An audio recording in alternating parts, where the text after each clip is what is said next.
So welcome everyone. Thank you so much for joining us today for a webinar on the occasion of World Maritime Day 2023. In today's webinar, our participants who are majorly the MRC fellows will discuss the importance of enhancing the maritime domain in today's world. For those of you who don't know me, I'm Nishtha and I handle the communications and advocacy work at MRC. So it's worth noting that World Maritime Day is a global observance day which was created by United Nations via the International Maritime Organization. In today's webinar, the participants are going to highlight the maritime industry's contribution to the world economy, especially in shipping. Some of the key objectives of the webinar are to emphasize the significance of shipping safety, maritime security, and the maritime environment. MRC is committed to advancing knowledge and understanding of the oceans. Through its research initiatives, MRC aims to address the challenges facing maritime ecosystem, promote sustainable practices, and contribute to the evidence-based decision-making for ocean management. Now, I'd like to call upon Dr. Commander Arnav Das to take over and share his remarks and introduce and welcome the illustrious panel of dignitaries that we have with us today. Thank you. Thank you, Nishtha. As you mentioned, today is an important day, and we did want to also have an event and propagate. I mean, as you're all aware, we are working on the underwater domain awareness framework. And largely what is important in today's world is the digital transformation in the underwater domain. And it is also important, I mean, although we all know 75% of the earth is water, but the importance given to water is really not what it deserves. So we as an organization are dedicated to the underwater domain, and because large part of the resources and the threats come from the underwater space, whether it is a marine or the freshwater systems. So even on today's World Maritime Day, we would like to take an opportunity to showcase the different dimensions of the underwater space. And as you rightly said, we have our fellows who will be showcasing their work. These fellows have worked for a long time, and they have a good understanding of what work they are doing. And the MRC works on 5 pillars. One is research, skilling, academic courses, innovation, and policy. So all the fellows you will see, they come from diverse disciplines, right from technology to liberal arts to international relations, and they will be talking about different aspects. And I think it is a very good demonstration of how different disciplines are required to make a reasonable contribution. So we have a very distinguished guest list also. We have Rear Admiral Amit Vikram sir, who had a very distinguished career in the Indian Navy, and post the Indian Navy, now he is in a very senior position in the academia. So our thought was to involve the academia, because our young generation or young India must be aware what are the new opportunities and what are the areas where real world contribution is very, very important. So with that intention, we requested Admiral sir to join us. He is the campus director at the Akodi campus of the D.Y. Patil Institute, group of institutes. So, sir, thank you very much for agreeing to be part of this event today. And we also have Mr. Anish Pankhania from the IT industry. He represents Capgemini at a very senior position. And we are extremely grateful because, again, when we talk about digital transformation, the IT industry has to play a very, very important role. And the corporates have to also recognize the importance and drive this. So we would like to be a nodal agency to sensitize and then engage and to sustain this whole initiative. So thank you, Admiral Vikram sir and Mr. Anish Pakhania to have agreed to join us this afternoon. So I would now request Admiral sir to kindly give his directions to this event and to the large number of people who are also joining us on YouTube, and also the recordings will be available going beyond this. Admiral sir, I would request you to kindly take over. Good afternoon, ladies and gentlemen. Thank you, Commander Arnav Das, Director, MRC Pune. As always, every time when I meet you, always I am a fan of you because the initiative and the the focus which you've taken on the maritime domain awareness. That is something which is the need of our country and the nation, because we are maritime nation, so to say. In fact, in my current assignment as campus director, ladies and gentlemen, Commander Das came to my campus and he enlightened on this aspect of a new word for the students, so to say. And we are now looking forward as to how we can also include our students, because they are multi-stream in my campus, and how they can be part of this MRC to take his initiative, your initiatives ahead. I'm very keenly looking that my students of the campus should also take part similar kind of forums, and they also should take the way forward, as I think today the various syndicates will be presenting their part of research. Today being the World Maritime Day, I would like to first greet all the panelists and the guests on this webinar, the greetings. Today also happens to be Anand Chaturdashi and of course Eid Milad. So again, the greetings on these two occasions as well. We all are celebrating the Visarjan of Lord Ganesh today. International Maritime Organization headquartered in London has decided that the theme for this year, for this particular important day called World Maritime Day, is Marpol at 50. Our commitment goes on. That's a tagline. And going further into, I thought let me just talk a minute or so about this Marpol, which is actually an acronym for maritime pollution.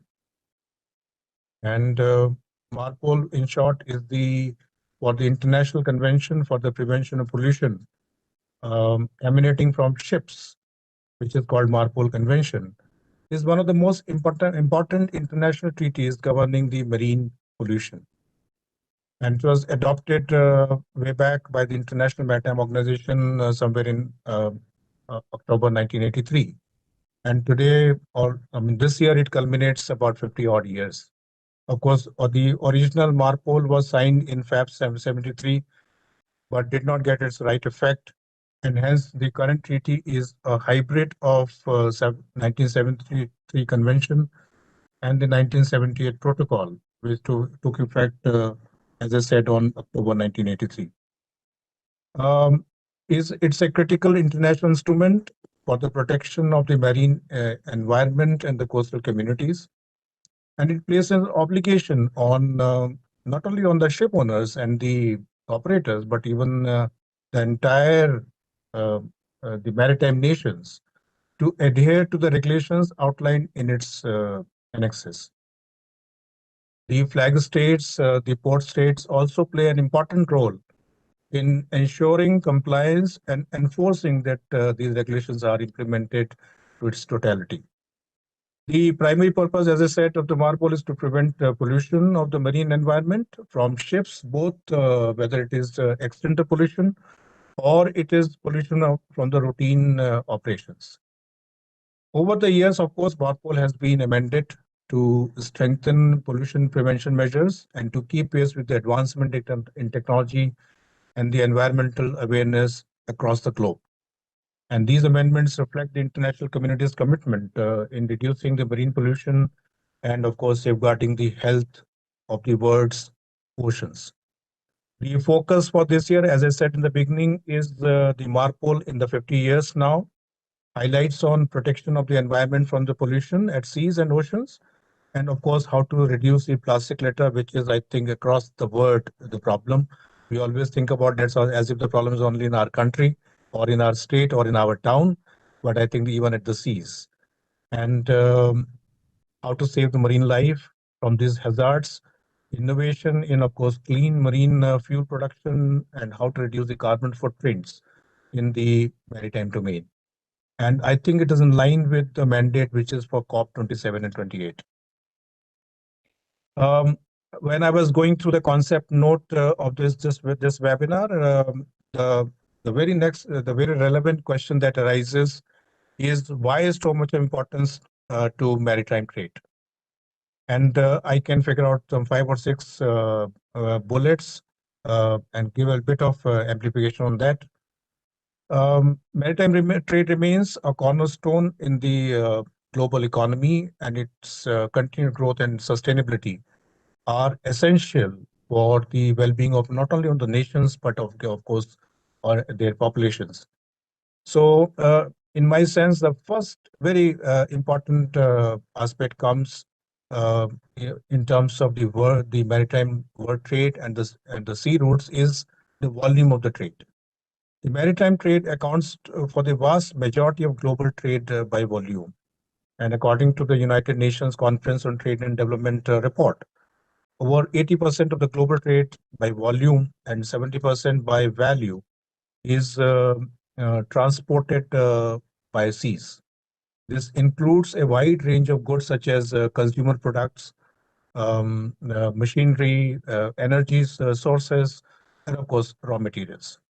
If I take from our nation's perspective, 90% of our trade is through maritime routes, as we are traditionally a maritime nation, and by virtue of our geographical location, having 7,500 odd nautical miles of our coastline, 1,300 odd islands, and with a lot of pride to say that a nation is named as per our nation.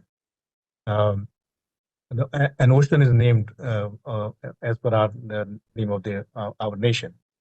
The second aspect comes is in terms of containerization. And one of the most significant development in maritime trade is the widespread use of containers and the standardization of shipping containers for the purpose of loading and unloading of the cargoes. And that is what it is making it more efficient in transporting. And of course, as we say, that the trade through sea routes is always cost effective. Ports around the world have adopted to handle these standardized containers, enabling the rapid movement of goods.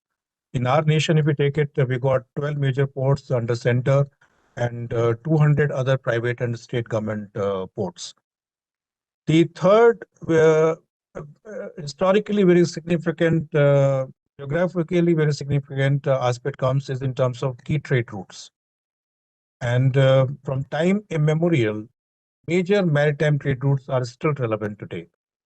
The Suez Canal, the Panama Canal, and the key choke points like the Strait of Hormuz, which, if we take in our case, in our case, takes about 65% of our oil import, comes through that particular route.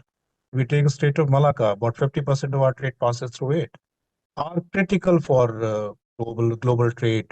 The sea lanes are very, very critical for entire global trade. 200% plus $1 billion of trade happens through Gulf of Aden to and from India.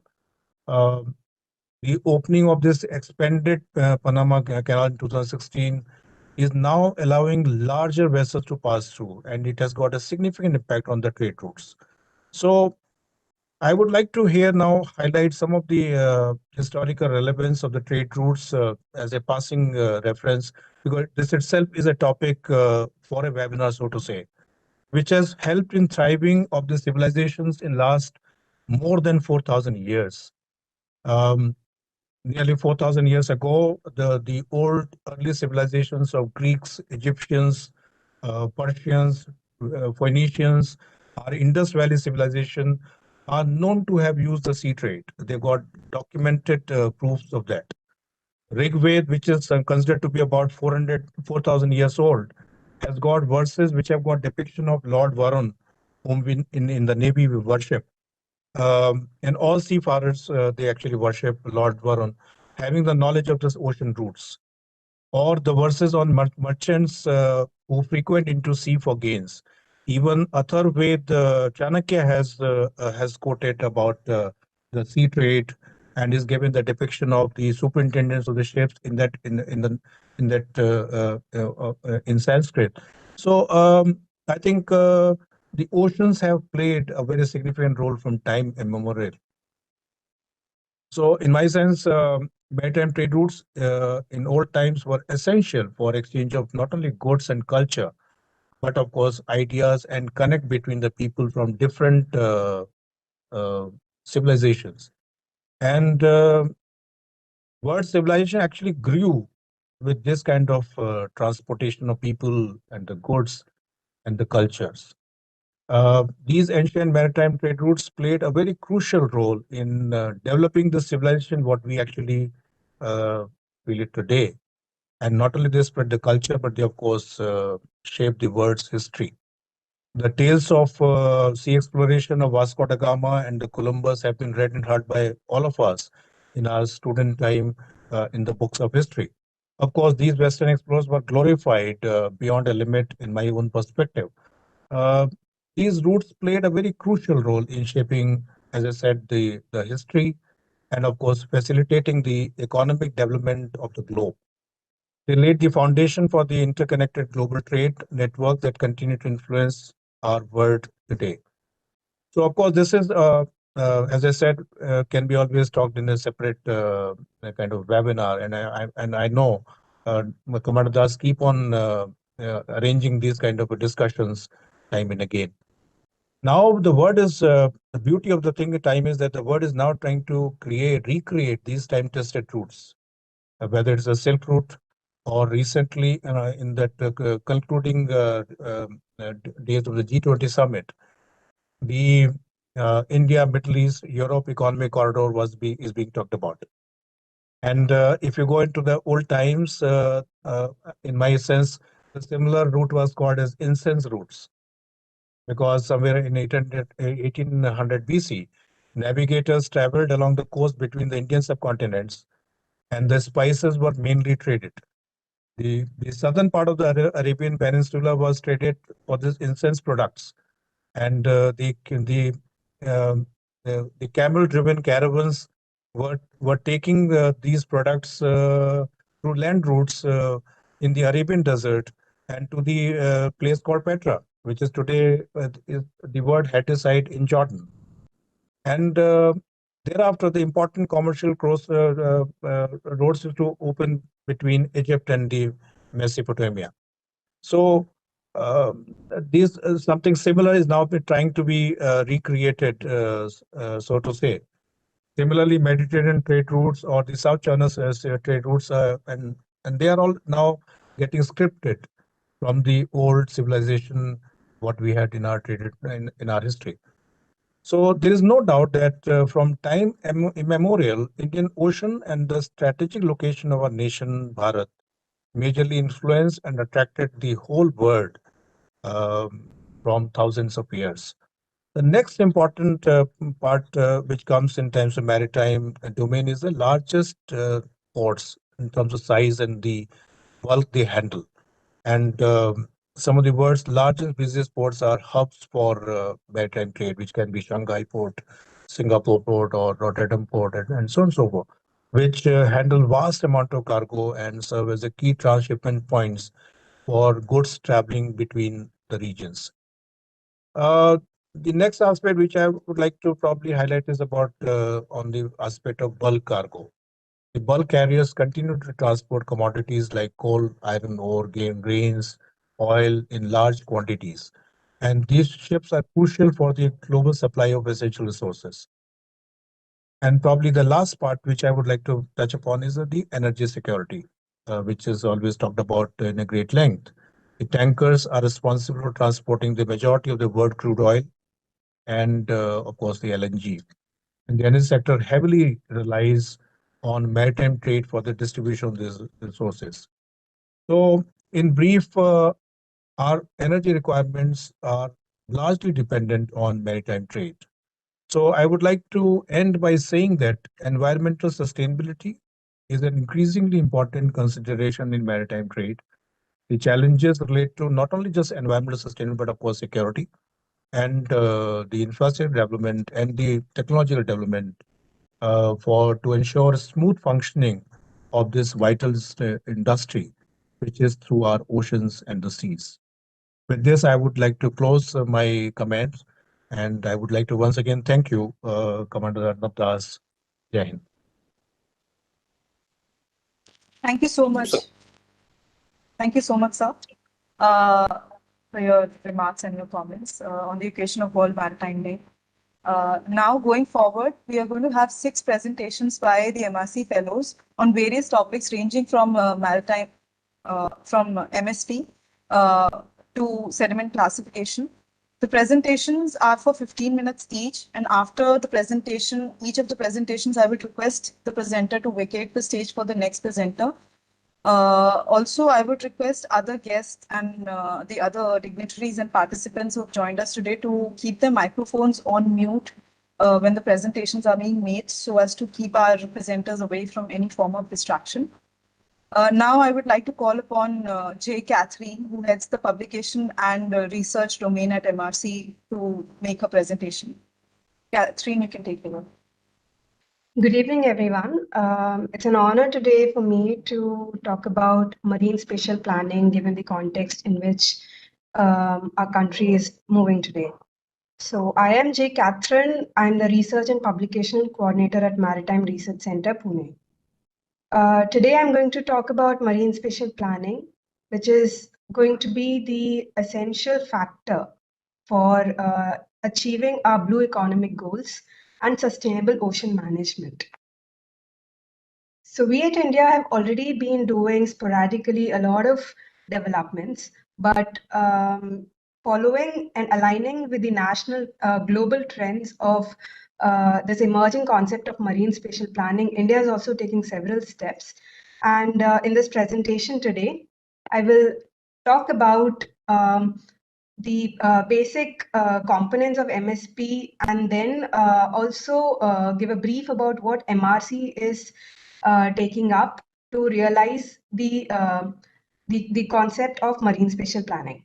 So I'll talk about the ocean system, the challenges, the global challenges, why the MSP is needed, what are the global developments in MSP, what are the various steps of MSP, and why does Indian Ocean region and India need MSP, and where does marine spatial planning fall when we talk about blue economy, and also why an ecosystem-based management, and how MSP and UDA can bring together the desired results, and what are the recommendations, and I'll conclude my presentation after that. So, as Admiral and Sir already mentioned about how ocean system is such an important and a system which hasn't been dealt with the way it should have been. It is one of the largest and ecosystem which regulates climate, supports life, and provides a plethora of resources, which we haven't explored to the extent that they are present and that we have the reach to explore. There are various biophysical variations, and it plays vital roles in climate regulation, food provision, and provides a lot of biodiversity, such as coral reefs, mangroves, and coastal ecosystems. Even though the ocean is so vast, our human activities have impacted them in a significant way because of our overfishing habits, the pollution, the resultant climate change impacts such as ocean acidification, rising sea levels, etc. At present, we have various conservation plans and implementations, such as marine protected areas for preserving biodiversity, sustainable fisheries to manage the resources responsibly, and various climate mitigation measures. So what are the global challenges that we are facing today? Of course, first, the global population, which is projected to reach 10 billion by 2050, will bring with it unsustainable demands and environmental externalities. Unsustainable because of the lifestyle that we are moving towards is kind of not sustainable with the resources that are available, so it is unsustainable. Therefore, the marine ecosystem is under severe threat from this unchecked use and pollution. If we have to sum up the crisis that we are facing as humans, it will be the food and energy crisis. So how will MSP, Marine Spatial Planning, cater to solving these global challenges? So what is MSP? MSP is a public process, as in it involves multiple stakeholders at multiple levels, particularly the government at the center. And this is going to be an ecosystem-based approach to plan the allocation of resources, spatially in the ocean region. Plus, it will have a temporal component. And then why do we need MSP? To avoid conflicts. Because the ocean-based industries are also increasing, the chances of conflicts, the chances of overuse, the chances of destruction of marine biodiversity, sensitive areas. So all of that needs to be taken into consideration. That's why we need marine spatial planning.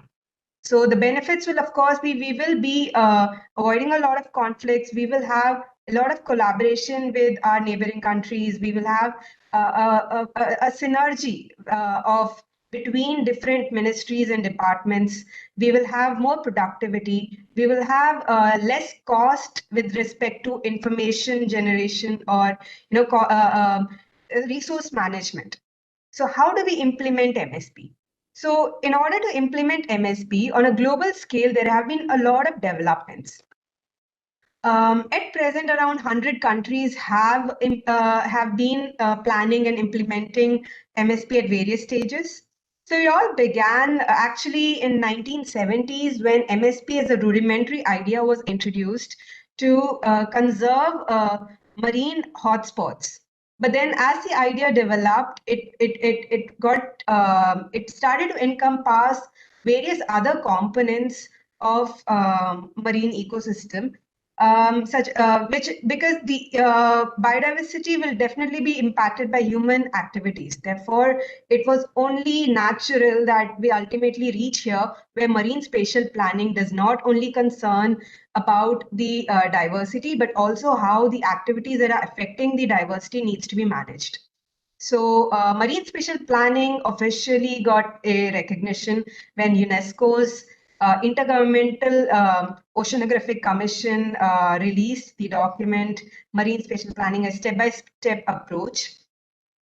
And then the Convention for Biological Diversity did further work on how MSP can be implemented in the context of biological diversity. Then European Union released a directive to implement its own marine spatial planning projects.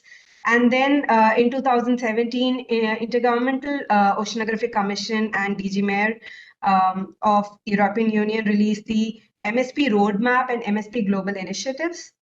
And then again, consequently, in 2021, they released a guideline for marine spatial planning. And then in 2021, we had an Ocean Action Commission, Ocean Action to 2020 group forming for sustainable ocean economic planning. And in 2022, the World Bank released a toolkit for marine spatial planning to help the countries that are starting their journey to understand what MSP constitutes. And other than that, the IOC has been a technical partner with various other multi-governmental organizations and global agencies such as UNEP, GED, etc., to develop to incorporate MSPs in their other projects. So, what are the broad steps that that's being promoted in MSP? It's pre-planning, which involves data collection, a visioning of objectives, mapping of the resources, then zoning them, and then implementing regulatory frameworks, legal frameworks, and then MSP is also adaptive in nature, which requires periodic revisions. So once we get some results, and if they don't align with our objectives or the ideal vision that we have, we are supposed to go back and revise our tenants and then come back with a better plan. So this is a reiterative process, and this is what MSP constitutes overall. Indian Ocean region. So at present, if we are talking from the perspective of India, we need to be concerned about with what's happening at our own coast and also in the Indian Ocean region. So Indian Ocean region is the third largest ocean with diverse population, languages, religions, and economic development. It has major trade routes. It's carrying 50% of the world's container ships and 1/3 of all shipments. And also, it's interesting to note that 15% of the Indian Ocean region is covered by continental shelf. As many of you will already know, this is rich in various resources, oil resources, gravel soil, and all the other major resources of human interest are present in the continental shelf. So this is a very important factor in Indian Ocean region. Indian Ocean region is being subdivided into 5 subregions, and it's loosely governed by guided by regional forums such as ASEAN, SAARC, and IORA. IORA actually has a special significance here because it has been able to bring together a lot of IOR region countries, almost 23 of them, to promote coordination and economic development. So IORA can be an excellent platform to initiate MSP process when it comes to a regional development. And because it's an interconnected ocean space, one activity in one country will definitely have an impact in the neighboring country. So IORA could be a platform to initiate an MSP process, a regional MSP process, to overcome geographic, geopolitical, and geostrategic differences, conflicts, competition, etc. So this would promote coherence and synergy of plan, and it's an excellent opportunity for knowledge sharing, cooperation, capacity building, trust building. Already in the Western Indian Ocean region, countries such as Kenya, Mauritius, Seychelles have implemented MSP initiatives, and it is high time that we also look at something more practical when it comes to MSP. And so I will conclude this slide saying that Indian Ocean region is at a very important juncture where marine spatial planning needs to be formalized and institutionalized. So MSP in India. India has already been doing a lot of ocean management based coastal management projects, but we haven't had any success with regards to an integrated plan or project. To give a context, India's exclusive economic zone spans over 2 million square kilometers. And as Admiral Sir mentioned, it has 12 major ports managed by the central government and almost approximately 200 non-major ports.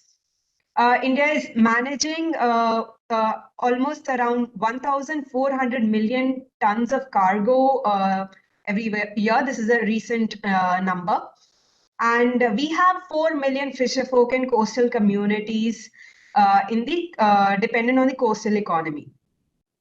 The steps that India has been taking timeline-wise will be, India recently launched the Sagarmala project, which is to modernize, to enhance the connectivity and industrialization of our ports, and develop our 14 coastal economic zones. And then came the Coastal Regulation Zone Notification, wherein the Ministry of Earth Sciences and National Center for Coastal Research has developed coastal zone management plans to conserve and protect the coastal and marine areas. And then we had the Ocean Mission in 2021 with a budget of around 4,000 crores for 5 years to explore our undersea, to explore our underwater, and to survey the biodiversity, to survey the resources available, etc. And then we have a collaboration with the United Nations for marine litter reduction through their Clean Seas program. And in September 2020, India drafted the first blue economic policy, India's first blue economic policy framework. And in 2021, we had a collaboration with Norway. We started a collaboration with Norway to develop MSP for Lakshadweep and Puducherry area with an investment of 8 to 10 crores per annum for 5 years. And the recently concluded G20 meeting also paid special importance to the blue earth-based economy, the blue ocean-based economy. So that would definitely encompass more marine spatial planning projects in the future. So what is this relationship between blue economy and MSP? Blue economy actually refers to the various industries, emerging industries, existing industries, the collaboration, the synchronizing of them to make sure that the economic productivity from these from ocean-based industries is optimum, we increase that by collaborating with various industries, by financing it, by making sure they are at their most highest productive level. And at the same time, making sure that our environment is not degraded, we are not damaging the environment, we are making a resilient plan for that. And how can MSP help blue economy? So marine spatial planning, as I said, is a public process. It involves a lot of stakeholders. It involves planning. It involves extensive planning. And it involves reiterative revisions. So marine spatial planning will lay an important and vital foundation for sustainable blue economy. So initially, an MSP can be sector driven. It can be for individual sectors or could be for individual places. But then it needs to be integrated with the larger blue economic plan. So that's how marine spatial planning will make sure that we implement blue economy and we get the advantages and benefits from blue economy, the socio-economic advantages properly.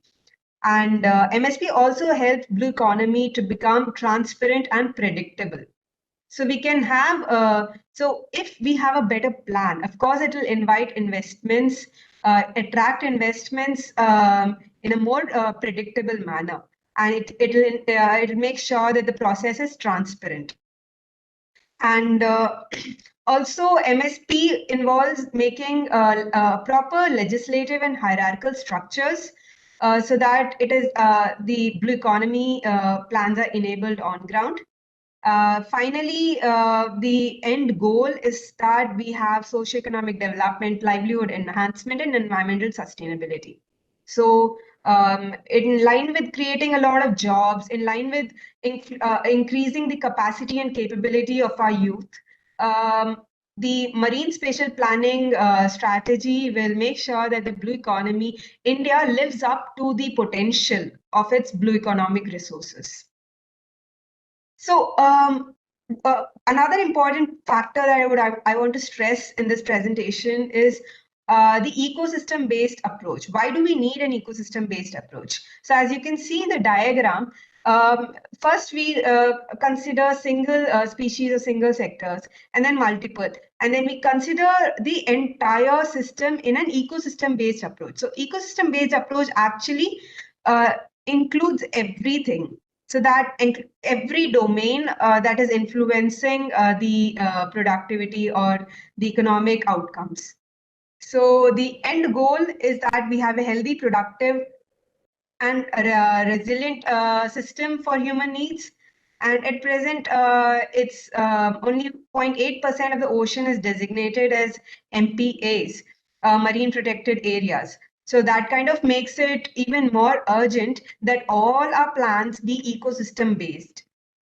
And to understand the complex interrelation so that we don't disturb it.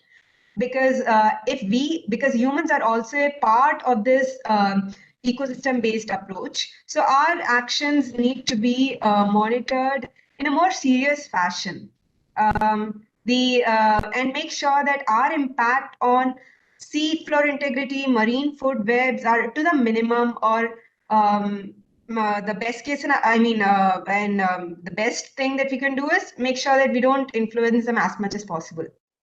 And also, it's important to know that when we talk about ecosystem-based approach, marine environment is actually it is looked at as an integrated component along with the land-based activities and ecosystem, because the pollution, the agricultural pollution, the domestic pollution, the other wastewater that finally ends up in the ocean also leads to the deterioration of the biodiversity, impacts the ocean-based industries, fisheries, etc.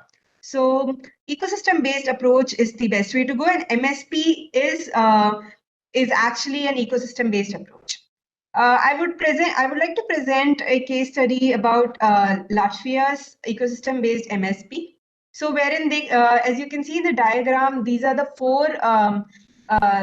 four steps they've been following. They've taken stock of the environment, the resources, the culture, the security, etc. They've made the strategy, and then they created scenarios, and then the solution. Like, what are the actions that they have? They are going to propose.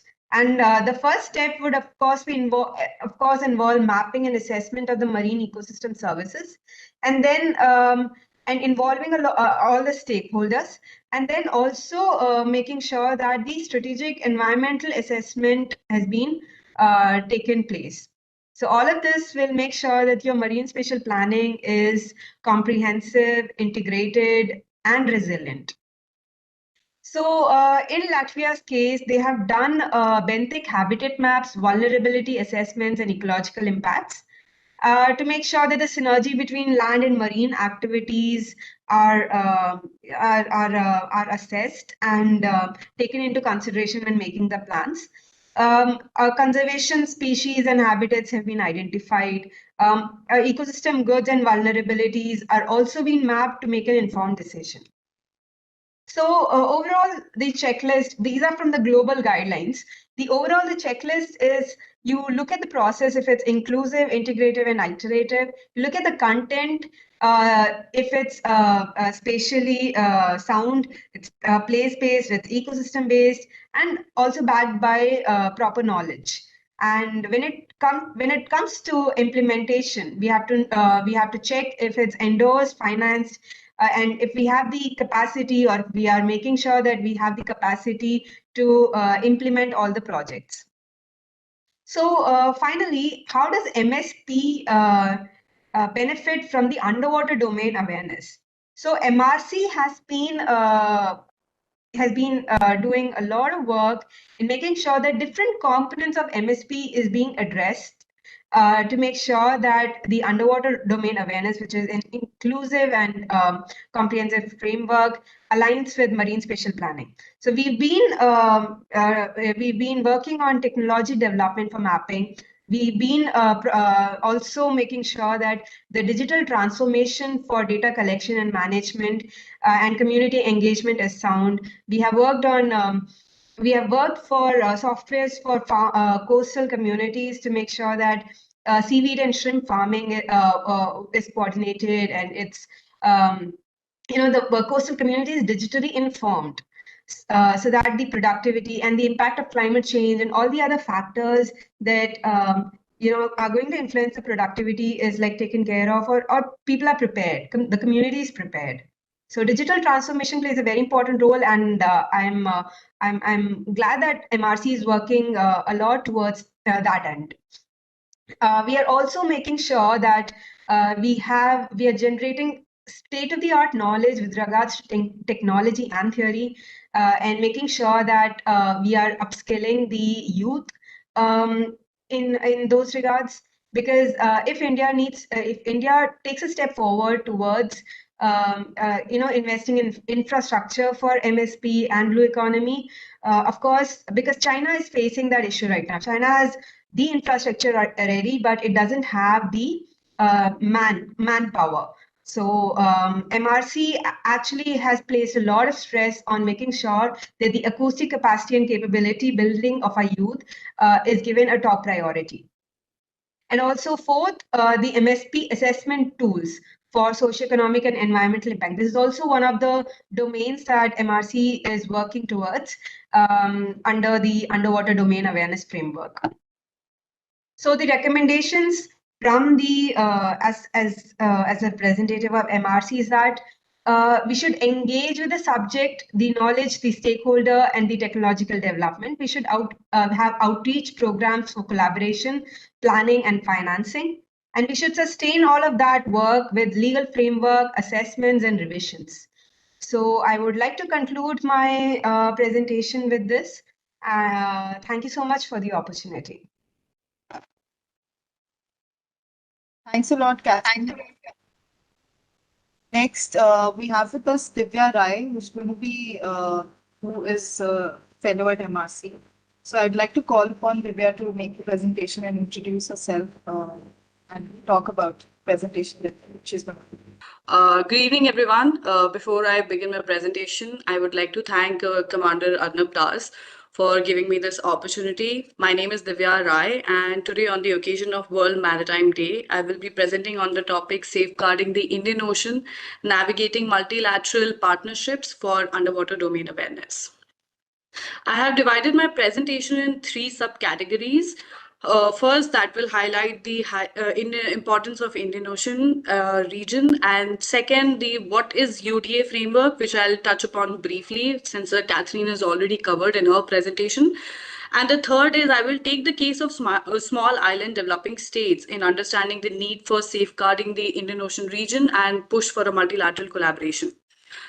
Now, to begin with the importance of Indian Ocean region, as Admiral and Catherine, they both have elaborated quite elegantly that Indian Ocean region has dramatically risen in the recent decade. And there are multiple factors, one of them being the geographical positioning and bordering countries, and also the major home for the choke points and sea lines of communication. Around 2.7 billion people live in the countries that lines the shores of Indian Ocean region. If you look at the trade nexus and the important choke points, Indian Ocean region serves as a vital nexus for global trade, hosting major choke points and sea lines of communication. And these routes are essential arteries for transportation of goods, connecting economies and regions across the world. And of around 9 world's important choke points, 3 are there in the Indian Ocean region. And these are the bottleneck that connects the important two waterways. And in case if there is a blockade or these routes are unavailable, the alternative routes are usually expensive, long, or in some cases impossible for the larger ship and oil tankers to navigate. Therefore, countries bordering the Indian Ocean region, including India, Pakistan, Bangladesh, Sri Lanka, Africa, they wield substantial influence over the region's geopolitics. Not just that, the Indian Ocean region is also rich in their natural resources. Around 40% of the world offshore oil production take place in the Indian Ocean basin. Energy flows around 36%, 36 million barrel per day, equivalent to around 40% of the world oil supply, and 60% of the world oil trade travel through the entryways into and out of the Indian Ocean. Fishing in the Indian Ocean accounts for almost 50% of the world's total, and it has increased some around 13-fold between 1915 and 2010 to 11.5 million tons. And Indian Ocean region is also rich in its deposits, mainly minerals like nickel, cobalt, iron, and massive sulfide deposits are there in the region. And these highlights the importance of Indian Ocean region. And mainly due to the interest of the major powers and the geoeconomic prominence, Indian Ocean region is also facing a lot of underwater threats. As we all know that the ocean are a vital part of our global ecosystem, and the need for resilient ocean has become necessary, especially in the face of climate change. The underwater ecosystem of the Indian Ocean region are facing various threats, both from natural and anthropogenic, which has significant impact on the marine life and overall health of the ecosystem. If you look at this slide, I have outlined some of the problems, underwater threats to the Indian Ocean region, namely climate change, overfishing, urbanization, and industrial activities along the coastline, which contributes to the pollution, invasive species, illegal, unreported and unregulated fishing, oil and chemical spills, coral bleaching, concern about the potential environmental impact of deep sea mining. For example, the IUU fishing accounts for a substantial portion of the fishing in the Indian Ocean region, and overfishing has been one of the major cause of concern for the countries in the region. Overfishing has also led to the depletion of key species, including tuna, sharks, and various reef fish. And if you look at the coral bleaching, the habitat coral region in the Indian Ocean region covers around 20,000 square kilometer. And the region coral reefs are facing threat from the coastal development, pollution, and rising sea temperature, which is leading to the coral bleaching events. So therefore, to sum it up, the Indian Ocean region has been facing a lot of issues. Therefore, the knowledge of underwater ecosystem becomes an essential for the stability of maritime domain. And addressing these threats in the Indian Ocean region requires international cooperation, sustainable fisheries management, improved pollution control measures, and development of marine protected areas. Therefore, with the world shifting its focus towards the maritime domain, particularly toward the Indian Ocean region, knowledge of the domain is always the first step towards the effective capacity and capability development. My apologies for that. The underwater domain awareness framework proposed by the MRC exactly seeks to address the requirement for the policy and technology intervention, along with the acoustic capability and capability enhancement. If we look at the figure carefully, the underwater domain awareness framework proposed by the MRC, it has horizontal and vertical structures that represent different needs. The horizontal construct represent the resource availability with respect to the technology, infrastructure, and skill specific to the stakeholders, while the vertical constructs display the hierarchy of establishing a comprehensive UDA. The first level, which deals with the sensing of undersea domain for the threats, resources, and activities, while the second analyzes, and the third, which makes to generate a plan for security strategy, conservation plans, and resource utilization.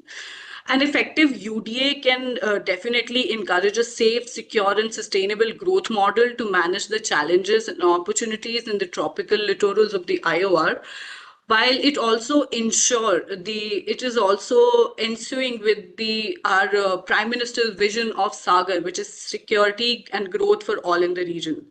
Therefore, the unrealized aptness of UDA to monitor the marine ecosystem, including the fish pollution, coral reefs, can help in sustainable exploration and regulated use of marine resources.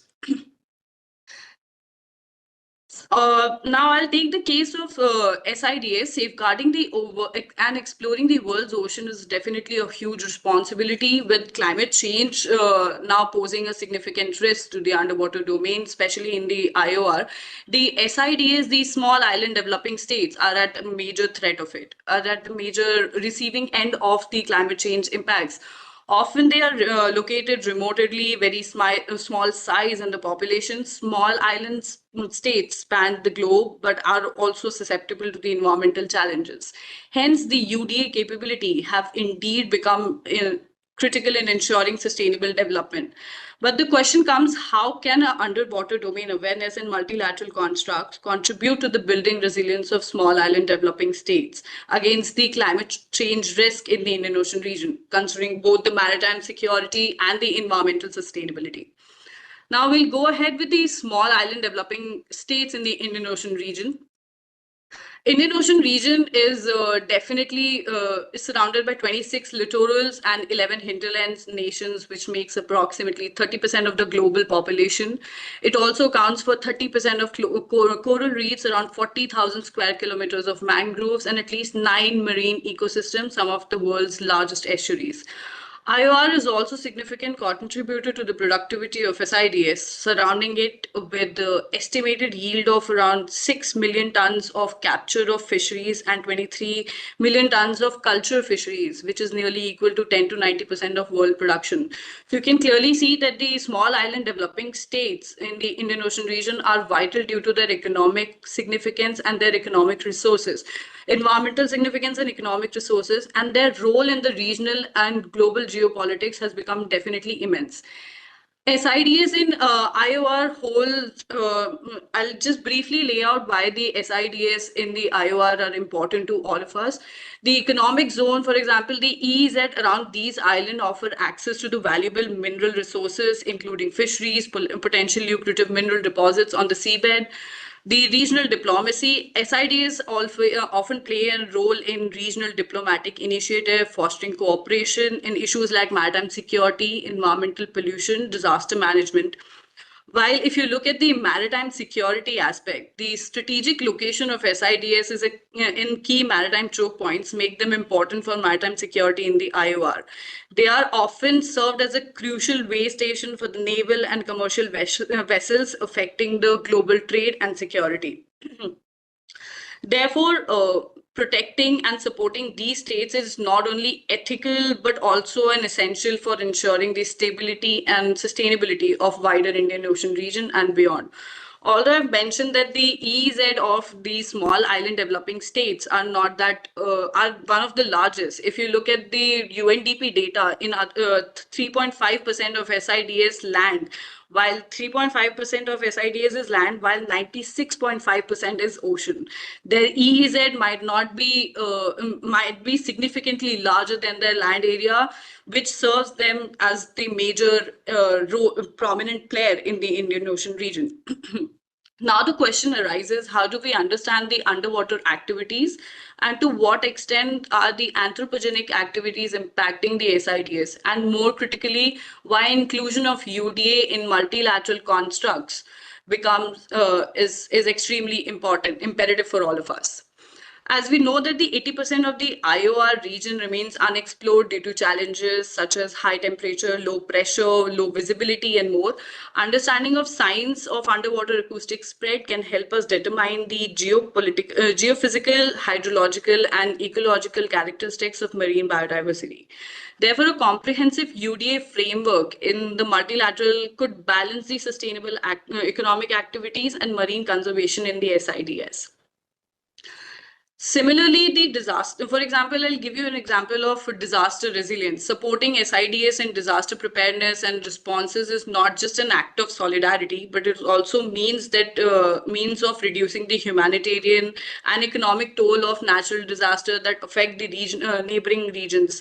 SIDS are often at the front line of the climate change, and they almost contribute to less than 1% of the global carbon emission, but they are at the forefront of receiving the threats from the climate change. So therefore, the dependence of small island countries on the marine resources and oceans is multifaceted, encompassing social, economic, cultural, and environmental aspects.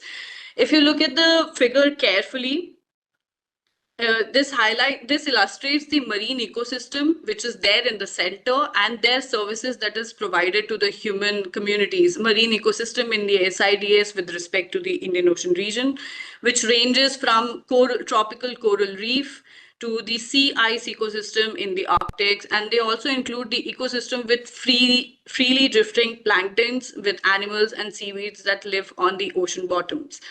So we can say that the SIDS are definitely an important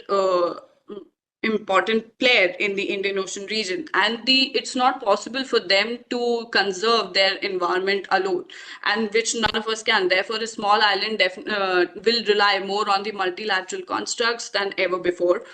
Small island can benefit from the access of global forum to be heard, to address the unique social, economic, and environmental challenges, find solution together and definitely for the ocean conservation, technology approaches and innovations are key to it. Now, the way forward, SIDs are unique and are characterized by their fragile environment. Most of it, they are among the least contributor of the climate change, which I've already, but they suffer the most. Therefore, the UDA is the need for the R. Multilateral forums like IONS, IORA, they provide a platform for SIDS, including India, to engage in dialogue, share knowledge, coordinate efforts to mitigate the impact of climate change on their underwater ecosystem. An effective UDA is not only critical in addressing the maritime security threat, but is also important in monitoring the challenges which are posed by the climate change. By enhancing UDA capabilities, SIDS and their partners can definitely understand the oceans and thereby improving their disaster preparedness, early warning system, and sustainable resource management.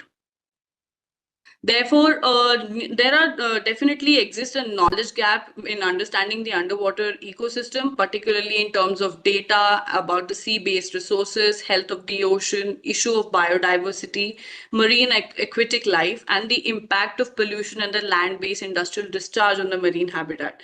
Therefore, they can only be addressed by adopting a comprehensive UDA framework. UDA and the push for blue economy in organizations like IORA and BIMSTEC can enhance their collective maritime security, promote sustainable resources management, and effectively respond to the natural disaster and other shared challenges of the SIDS. To sum it up, I just want to put it across that the realization of true potential of ocean should be accompanied by awareness to drive the economic development from marine resources, while ensuring that the conservation and sustainable management of marine ecosystem is in place. I'll end this presentation on how can the outcome and best practices emerging from the multilateral forums, from such as IONS and IORA, be applied to strengthen the resilience of SIDS underwater ecosystem in the IOR, especially in the context of climate change. I think it's one of the questions that we all need to ponder about, and with that, I'll end my presentation. I'll just leave this slide for a second just to give a view of our globe, which is an ocean view. I have tilted the globe upside down just to make people understand the sea blindedness does not exist in 21st century. Thank you so much. If you have any question, please feel free to reach out to me. Thank you. Thank you, Divya. I think we'll be able to take all the questions after the presentations are over. And now we'll go on to the next one. Next, we have Deepak with us, Deepak Kumar, who is an intern at MRC. And he's going to be talking about the role of UDA in mitigating effects of climate change on oceans. So, Deepak, you can share your screen and you can start your presentation. Yeah, so good evening to all. My name is Deepak Kumar, and I have pursued sustainable development from TERI. At MRC, I'm working as an intern, and my primary focus of work has been impact of climate change on oceans. So here's a preview of my content slide, which follows introduction, indicators of climate change-induced modulations in cyclones, and policy pathway, need for UDA. So briefly going through the importance, introduction of oceans and impact of climate change through an exploratory lenses of oceanic influence and challenges. As we all know, large quantities of heat, fresh water, and carbon are stored and transported by the ocean, impacting carbon. So if we are to take into account Church and Levitas, they states that 93% of Earth's stored heat from the last 50 years have been stored. As I was stating, oceans absorbs a significant portion of excess heat generated by human activities, making it the primary reservoir for Earth's stored heat over the last 50 years. With its vast mass and heat capacity, the ocean circulation and interaction with atmosphere have a profound impact on climate variability and change. Although we have been stating for a long time now that we have limited as a target to 1.5 to 2 degrees Celsius, but the research and the results of data for the Indian Ocean would prove that it's insufficient, to say the least, and more about the results later. But the factors which have been as in response to climate change are ocean acidification, ocean oxygen depletion, pollution, and other stressors are creating complex and unpredictable interactions, potentially leading to a drastic shift in ocean composition and functions. Oceans as in system is very intricate. So the literature review would provide that if it's the impact in one region would also lead to a significant impact in the other part of globe as well.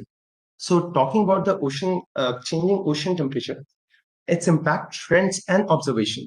So, although if we have to state that average surface temperature of over half of world's ocean have been abnormally high since 2014, and by 2019, 57% of ocean stormwater was extremely hot compared to the 2% recorded during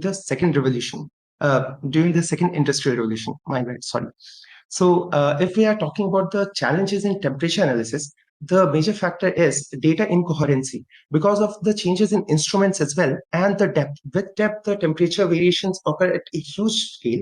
That's why they have been not so coherent with respect to data. And an important factor which can be attributed to sea surface temperature and also the absorption of heat has led to local extreme heat index used to quantify deviations from 1870 to 1990. And global mean LEHI increased by 68.23% from 1989 to 2010-19, means in a span of 20 years, it has shown a significant increase of 63%. So if we have to speak about the long-term trends, warming trend in the upper ocean in the 0 to 700 meter has been observed. When we talk about beyond 2000 meter, this is where the problem happens because we have limited data for depths below 2000 meter. So moving on to the next critical issue of oceanic oxygen depletion. So oxygen acquisition by ocean occurs through gas exchange with the atmosphere and phytoplanktons near the surface. Dissolved oxygen from deep ocean layers is transported and mixed into neighboring water masses.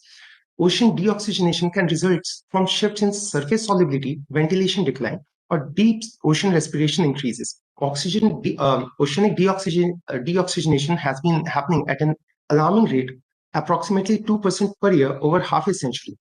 And variation based on depth and approach, of course, has been incorporated into this result. From one estimate, it could be said that cumulative loss of 4.8 to more or less 2.8 petamoles since 1916.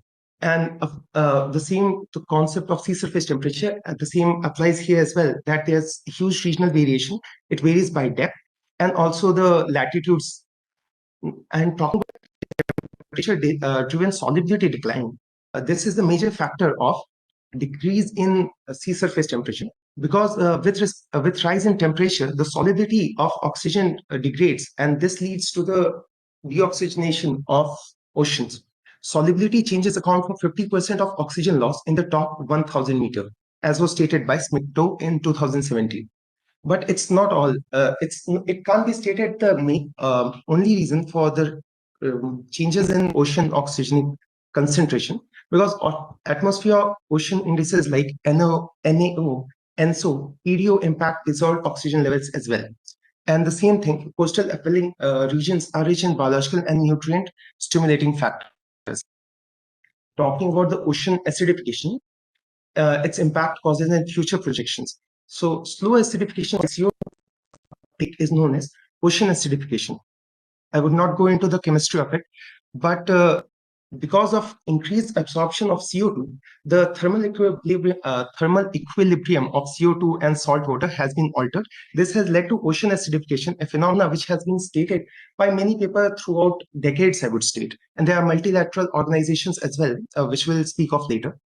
So the alarming thing is the unprecedented rate of change. The rate of change in ocean acidification likely unparalleled in the last 66 million years, as was stated by Honish and Zebe by their paper in 2016 and 2020, respectively. Future projection based on our CP and SSP scenarios anticipate a further drop in ocean pH by 0.1 to 0.4 units by 2100. Currently, ocean is considered to be a bit basic, varies from 7.4 to 7.8 pH, but the more it moves to, if this trajectory is to be considered, the ocean will be not considered basic anymore. Rather, it will be not even slowly, it will be starkly going towards the acidic side of it. Now, the climate change has also led to change in sea level, and this has to do with the uncertainties in deep ocean warming contribution as well. Although limited historical data, especially in the Southern Ocean, hinders of our understanding of how warmer waters below 700 meter contribute to sea level rise. as you can see that in all the 4 different indicators, the discrepancy in data has been one of the hindering factors with respect to the research that has been going on throughout the decades from different scholars' perspective. Sea level change in response to ocean heating and cooling, water exchanges with continents and ice sheets, and oceanic circulation. Multi-decade variation in regional sea level are observed in Atlantic, Indian, Pacific Ocean, including Southern Ocean. While the sea level now estimate based on the period from 1971 to 2010 suggests a trend of 0.1 to 0.2 millimeter per year between 700 to 2000 meters. Now, significant warming trend has been detected between 1000 and 4000 meters within south of sub-Antarctic front. Even the sub-Antarctic front has been a witness to this. Now, talking about this, these are the indicators. So what has been the impact? So moving on to the impact, and which is the main highlight of my study, are the tropical cyclones in the Indian Ocean region. Tropical cyclones are among nature's more destructive perils, with around 7% of tropical cyclones worldwide occurring in the Northern Ocean region itself, and more pronounced effect in Bengal, so much so that it is called the primary hotspot for tropical cyclones in the region, holding a significantly higher number compared to the Arabian Sea. Now, there are 2 distinct cyclonic seasons in the Indian Ocean, which are pre-monsoon and post-monsoon, respectively from March to May and October to December, respectively. Though some cyclonic disturbances occur during the transitional monsoon season from June to September, but mid-vertical wind shear during summer monsoon restricts cyclone storm intensification in Bay of Bengal. But Bay of Bengal and Arabian Sea collectively generate an average of 5 to 6 tropical cyclones annually, with 2 to 3 intensifying into severe cyclones. Now, if different scholars have taken into account different definition of what to be called as severe cyclone and what could be just called as a normal cyclones, but my research has focused on the definition. Anything beyond 47 knot has to be categorized as severe cyclones, and anything lesser than that is categorized as cyclone. So, and most intense cyclones in the Bay of Bengal occur during the post-monsoon period, particularly in October and November, making it the storm season in South Asia. So, the global trends of tropical cyclones, studies have shown an increase in the frequency and intensity of tropical cyclones, often correlated with tropical sea surface temperature. So, this is another concept which will better what is potential intensity, why is it important while talking about sea surface temperature.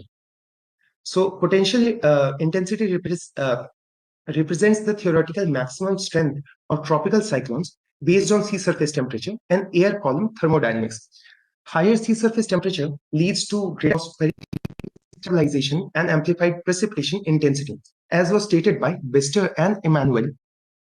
But remote changes in sea surface temperature can affect potential intensity by altering upper atmospheric temperatures. Upper tropospheric temperature deviations in the tropical free tropospheres are influenced by average sea surface temperature variation across tropical regions. It was stated by Shen et al. In the year 2000. So all in all, PI is influenced by both local and distant sea surface temperature. As I had stated some time back, that changes at one region of the sea is also going to impact different regions, which will be highly. So if we have to take into account the temporal evolution, sea surface temperature in tropical region consistently show an upward trend over time. PI, on the other hand, displays significant decadal fluctuations. So with potential for both increase and decrease. This is the catch here. Although sea surface showing an upward trajectory, but PIS has been increasing and decreasing, as was stated by Vecchi and Soden as well. So there are regional disparities as what trends in sea surface temperature has been prominent in tropical region. Now, talking about the findings, so the study area of my work has been Bay of Bengal and Arabian Sea. So this is, as you can see, it's for Arabian. Decadal sea surface temperature has been on the rise So much so that it shows positive coefficient indicating consistent warming.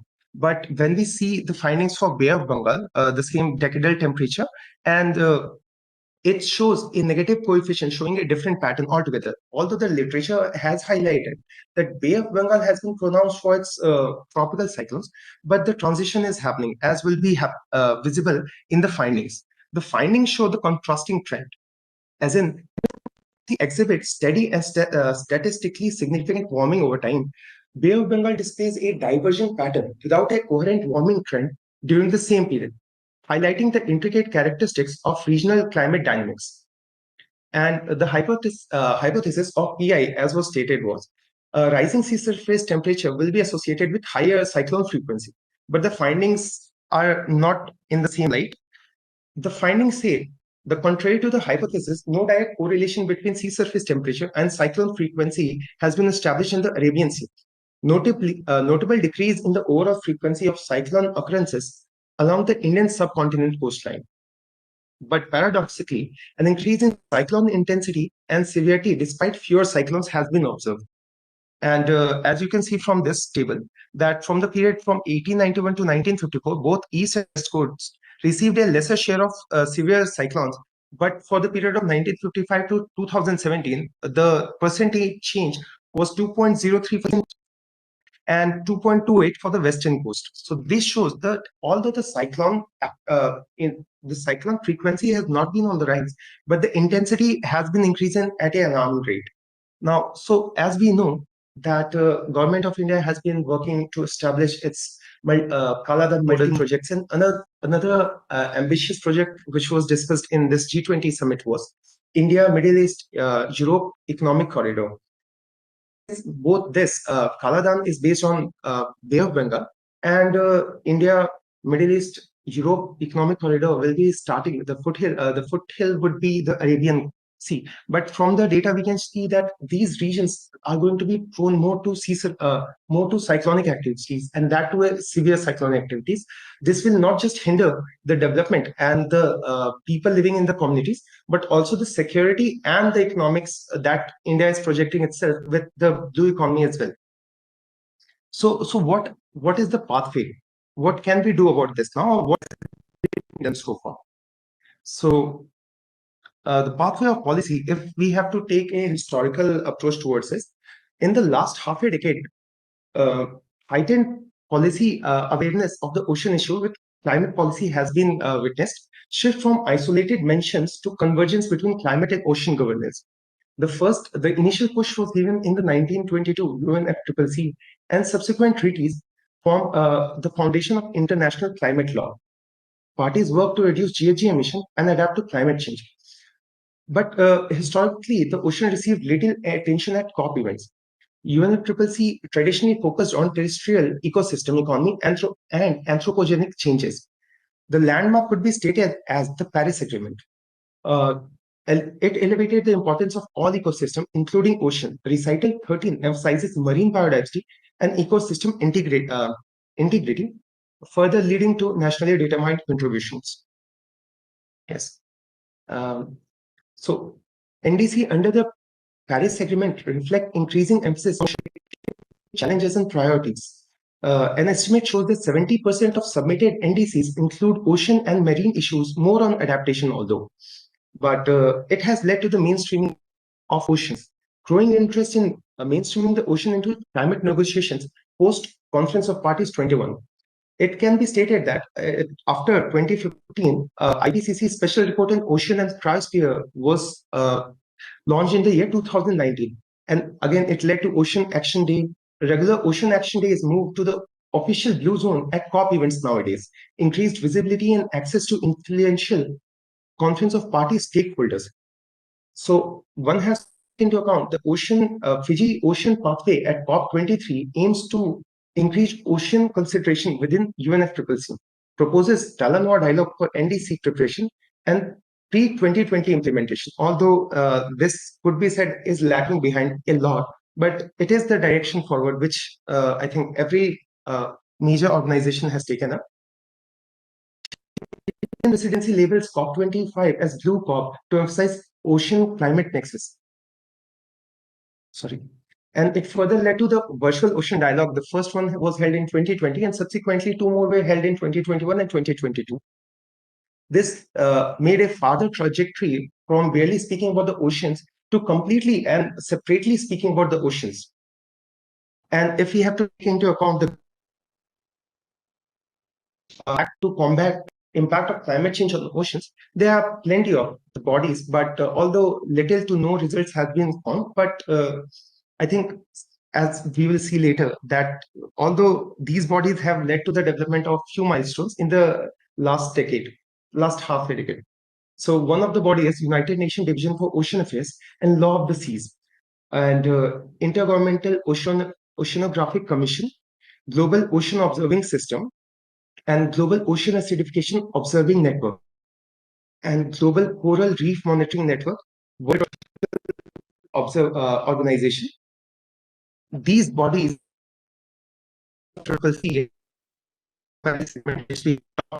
and then Ocean Acidification Observing Network, and these has been talked about. The one which I couldn't touch upon was the Ocean and Climate Initiative Alliance. It is a new alliance which takes into account stakeholders, including governments, non-governmental organizations, scientists, and businesses, to work collectively towards understanding, mitigating, and adapting to the impact of climate change on ocean ecosystem and the broader environment. So taking into an account how the different conference of parties has led to the establishment of the debate and the discussion that we have on oceans nowadays. So the first pivotal push was provided in the Kyoto Protocol of 1997, although it focused on the terrestrial part of the climate change more, but it also took into account the role of oceans in carbon sequestration and emphasized the importance of addressing climate change impact on vulnerable regions, including coastal areas and small developing states, which was expressed in lengths by Divya. So moving away from that. And then the second push was given by COP6 and COP7, Hague and Marrakesh Conference of Parties. Both tried to gain traction, but on the adaptation part. While the ocean was again not a primary focus, the vulnerabilities of coastal communities to sea weather events was acknowledged. And then coming on to the Bali Conference of Parties, saw increased attention to climate change impacts on ocean. So much so the Bali Action Plan included adaptation as one of its pillars, recognizing the significance of coastal zones and marine ecosystem in adaptation strategies. Whereas the COP14 discussion centered on enhancing the role of forests and ecosystem, including marine and coastal ecosystem in climate change and mitigation efforts. Whereas Copenhagen and Cancun Conference of Parties led to the recognition of challenges faced by coastal communities and importance of conserving marine ecosystems. Funding mechanisms like the adaptation funds were established. So this is the first time funding mechanisms were established to support climate resilience, not just adaptation, but resilience as well. And of course, Conference of Parties. The next one was Marrakesh and Bonn. So the Talona dialogue initiated at COP13, the Bonn, included discussion on ocean impacts and bringing the ocean further into this further led to Katowice climate package established implementing the Paris Agreement. The rulebook provides opportunities for countries to include ocean-related activities and projects in the and reporting. And as was stated earlier, almost 70 to 80% of the NDCs are moving in the direction of oceans. And the Madrid session led to the Chilean president panel of the ocean economy, which aims to integrate ocean protection and climate. So ocean and climate. So just a second. So as was stated, that Chilean presidency COP emphasized ocean-related measures. It led to the partnership with Because the Ocean Initiative, supported by around provide UNFCCC parties with recommendation on ocean-centered NDCs. And again, another important landmark was post-2020 international frameworks. IUCN World Conservation Congress 2020 and COP15 of CBD 2020 opportunities to strengthen ocean climate links. Negotiation on high sea aims for a legally binding international agreement on marine biodiversity. And the focus on adaptation measures to reduce GHG emissions from shipping by 50% by 2050 compared to the 2008 levels. aligning with the objective of Paris Agreement. UN Decade of Ocean Science for Sustainable Development falls in the same decade that we are speaking of it, from 2021 to 2030, and it aims to foster synergies, partnership, and public awareness, promote efficient ocean science policy interface for sustainable development. Now, need for ocean-based energy. I know that we have been speaking a lot about the transition, the energy transition, which is being talked about at every nowadays. But we can also take into account the energy which can be harnessed from the oceans. So first, it would need to undertake marine spatial planning. Again, it has been discussed already, so I would refrain from going further into it. But it would require developing national targets to increase the share of renewable energy mix in the national mix, which is currently happening, and we have good targets around for it. But the energy harnessed from the ocean should also be into that mix of things. And again, a strategic national roadmap for zero carbon economy by 2050. And of course, it would the policy part would require research as its front end. It will be a twin. It will be actually a trident type of approach, which will be policy, research, and technology. And same for need for policy of coastal and marine ecosystem. So as we have stated that already, it's a part of things. It isn't part of things, but we need more concrete and resolute towards working for it. Enhance protection measures for mangrove, seagrasses, and salt marshes, and undertake national level mapping of blue carbon. In initiatives such as these would lead up to the roadmap that we have discussed. And now the UDA paved the way.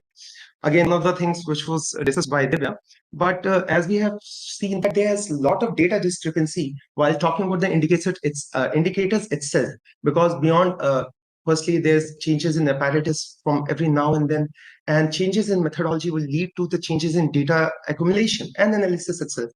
So for that, we need a lot of research which will go into picture. And with UDA, as it takes into account pollution, corporate, national security, science, and research. So it will lead to the security and the push for blue economy with disaster management and science and technology. I think when we talk of MSP, sometime later in the presentation will be discussed another technological things that, so technological component will be discussed perhaps later. So yeah, it's more or less what. So I would just like to say that the climate emergency is a race we are losing, but it is a race that we can still win if we take on to the actions and proper research that has been taken up by MRC. Thank you, and so sorry for taking more time than required. Thank you so much, Deepak. That was quite a very good presentation. Next, we have with us Romit Kavre, who is going to be speaking on the topic sediment management in the Indian Ocean region. So I'd like to call upon Romit to take the stage and present. I'm Romit, and I'll be presenting my work on the sediment management in the Indian Ocean region. So, yeah. So the agenda for the today's discussion will include the sediment management, and then I'd like to talk about what are the various the brief components of the sediment management, and then how a framework is to be proposed for the sediment management studies, which for the Indian Ocean region, which will encompass the various technological and the policy interventions required at the national as well as at the regional scale. So starting with what is a sediment. So basically sediment covers all of these riverbed or the seabed substrates from the fine silts and sands to large boulders. The sediment management covers a wide range of activities that range from the dredging, the sediment transport studies, and understanding the sediment texture and what all applications are arising from the seabed structure.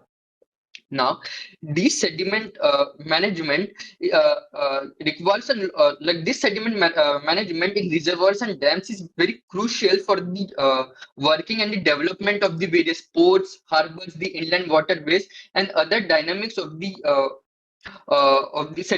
sediment dynamics over time. Now, that's why there is a need for the formulation of long-term policies required to encourage proper capacity building, coupled with the policy interventions for a sustainable, holistic development of the region. Now, coming to the sediment management, there are two broad components. One being the sediment transport studies, and then after the sediment transportation has been done, how the structure of the sediment, the topography or the structure of the seabed affects the various economic activities for the various nations. Now, the first part is the sediment transport studies. Now, again, the sediment transport studies is a pressing issue when it comes to the management of the various river basins, waterways, uh, or the confluence of the rivers and and of the water bodies like the estuaries and deltas. So now, this sediment transportation has a lot of effect on the dynamics of the coastal zones, rivers, and estuaries, especially on the inland navigation, the aquaculture, inland fisheries, and all.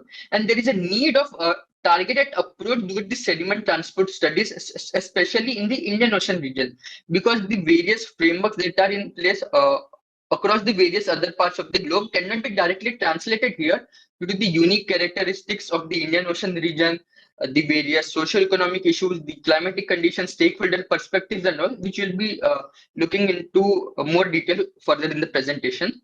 The sediment transport studies are a lifeline of the various benthic communities directly or indirectly. In fact, these various details of the sediment grain size distribution, and the various ecological process affect the sediment transport and how they are distributed over the various water bodies.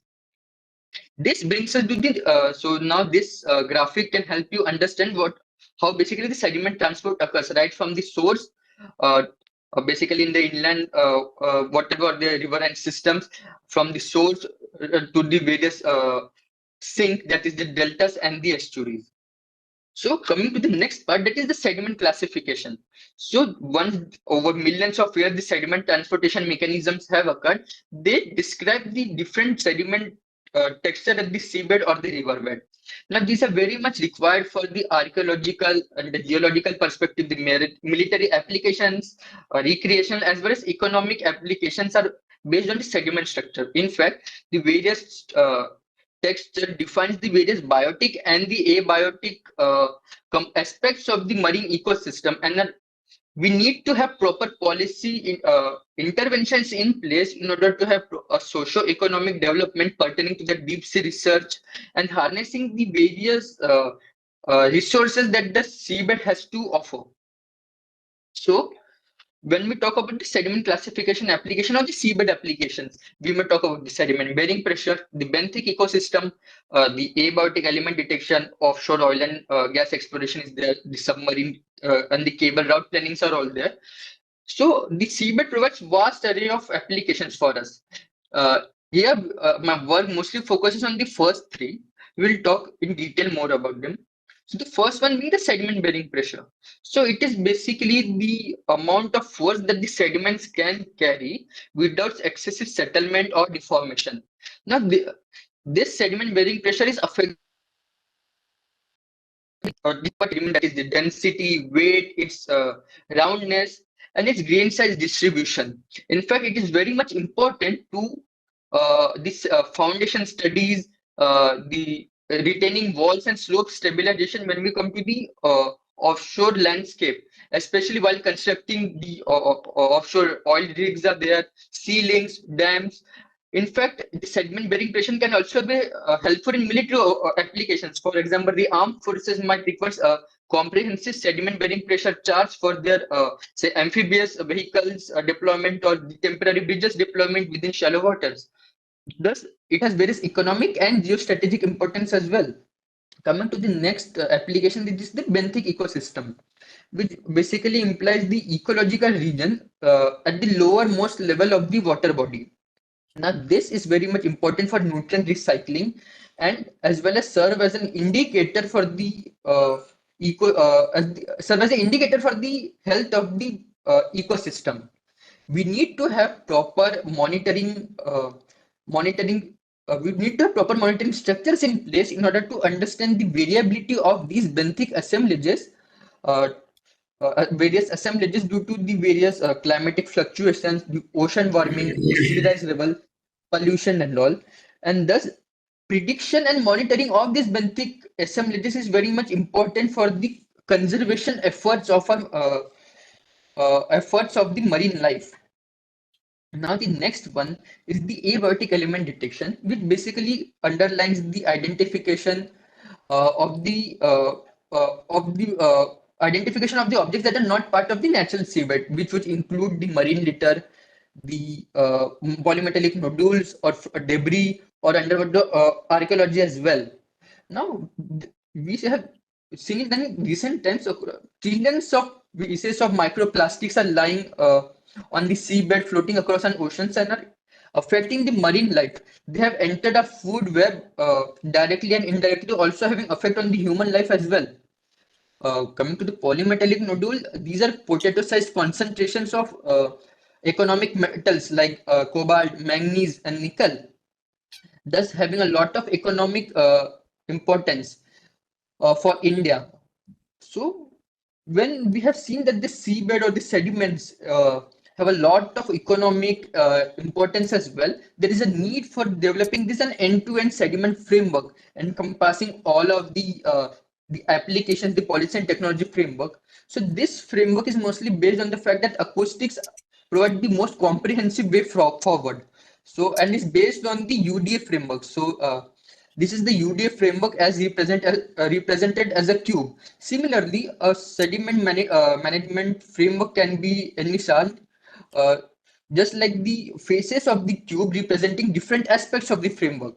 The one being the policy and the technological interventions that are required. Now, this is based on the acoustics and its capacity and capability development within the region as well as the national capacity building.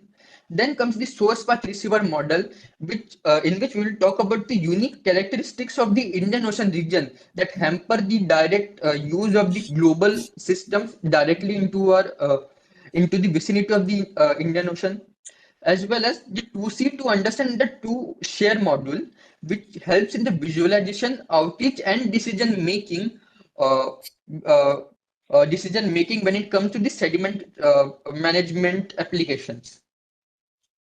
So yeah. So firstly, we need to understand what is the current scenario. Anything for any policy making or any technological development would require current baseline studies that are there. That is based on the data that can be accumulated on the current situation.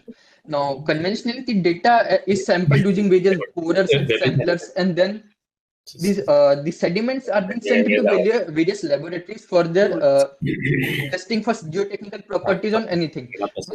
These are time consuming and as well as very much capital extensive as well. That's why there are a lot of acoustic systems being developed which use the sonars, satellites, and other systems. Acoustic Doppler systems have also been developed for sediment transport studies. In fact, in recent times, these computer-aided modeling techniques have also been used, which include the idea of digital twin, the digital elevation modeling, in order to have a large-scale idea of how the sediment transportation studies occur. Thus, what are the various challenges when we come to the policy and the technology part? The first thing is that when we come to the Indian Ocean region, there are not a lot of agreements in place for regional cooperation when we compare it to the Atlantic and other ocean. In fact, there is the IORA, which is the most comprehensive enough. Now, another thing is that there is not a lot of investments in terms of capacity building. In fact, that for developing countries like India, securing necessary funding for developing extensive capabilities might be a significant challenge.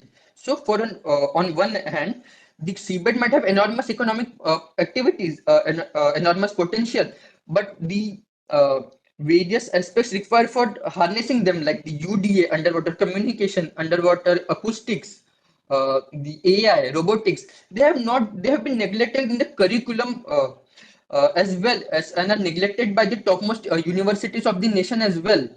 Now, even after the disappearance of the MH370 airlines, we have seen that the global share of the bathymetric data is very less, accounting just the bathymetric data that has been conducted for the MS-370 rescue team, it was just mere 1% of the Indian Ocean region. So the region needs to step up for the understanding the baseline studies. In fact, when coming to the maritime research, India has a lot of monitoring organizations dedicated to these marine ecosystems. We have the National Institute of Oceanology, National Center for Coastal Research, we have the INCOIS as well as ISRO in there. In fact, there are currently 16 different ministries, departments and organizations that are in place, which often lead to a lack of coordination, resulting in lack of guidance, sometimes confusion and a lack of standardized procedures again hamper the various data sharing and policy making techniques. We see that with the lack of adequate funding, many nations often depend on the developed nations for their assistance as well as their systems for collecting data. But again, that may bring in the problems of intellectual property rights, and this strategic data might be collected by other adversaries as well. So we must understand the current challenges are not only related to nations but the security of the region as well. Now, when we talk about Indian Ocean region, it is very unique in terms of its location as well. So, and it's of various interest to not only of the Indian Ocean region countries but of almost every other regional powerful country in the world. In fact, the large biodiversity of the region renders and the climatic fluctuations renders the sonar and the other renders the sonar and other innovations very reduces its efficiency. In fact, it renders the Indian Ocean region acoustically shallow, leading to the suboptimal performance of the various sonar systems, decreasing its efficiency to around 60 to 70%. The various biodiversity of the littoral waters again lead to complex interference amongst the sonar waves, which again leads to more attenuation and difficulties in properly having the sonar signals. So, in fact, what needs to be done? What are the various interventions that need to be done? The first thing is that the various multilateral systems like the IORA, the Sagar Vision should work with various people building national as well as regional capabilities. The member states as well as the conversation partners to take deliberate steps in having this conceptualization of the UDM, MSP, blue economy, and as well as collaboration between the various institutions to address the specific capacity gaps in the region and develop innovative solutions catered for the region. Now, multidisciplinary and multifunctional entities can interact with each other to synergize their effect for the larger common goal. This can be done by coming together of the various academic institutions, the private sector, and the various governments. In fact, one such thing can be the blue funding thing, in which can lead to various governments to invest more on their capacity building parts. Again, with the large inflow of data and the volume of data, there is a need to establish the data centers across the region. This could be done by developing proper policies. The region as well as the nation should have a proper maritime law, which should have legal arrangements for the integrated maritime policies, highlighting the various standardized approaches towards early warning systems, data collection and data aggregation, as well as the various memorandums of understanding. So the government of India can as well work with the Norway, which has quite a lot of technical expertise in this maritime field to develop systems for the region. In this regard, the 2C to understand and to share model helps us a lot in the capacity building part. The 2C part encompasses the various hardware related structures. So what can be the specification of the sensors, what are the vehicles that need to be used for the deployment, like the AUVs, the remotely operated vehicles, or the submarines that need to be used. Then once the data is collected, what are the various processing techniques that can be used for extracting the valuable information? The use of AI, machine learning, supervised or unsupervised machine learning, noise filtering techniques can be used. And then once the data is collected, how that can be represented or distributed to various users. Again, some might require real-time data, while some of the clients might require data on a web-based GUI or some mobile-based application. which again range from a lot of time scale, resulting from weeks, months, or for decades. That needs to be understood properly, and the integration of MSP also helps a lot in this case. Again, we can see the case studies of across case studies which highlight some interventions that have been developed in particular regions and can be used for developing a proper comprehensive monitoring effort within the region. The first one is the EU has this EU UNIS habitat classification maps, which are basically standardized approaches for the reporting and assessing the health of the benthic ecosystems. Again, the Mekong River Delta is another case study that can be looked upon by India because it represents the tropical waters of the Indian Ocean region as well. So they have developed these standardized approaches for collection of daily sediment transport load, the sea level rise, and the other approaches as well. This can be used in the JNPT port of India as well, which faces a lot of sedimentation, thus hampering the growth of the marine trade as well.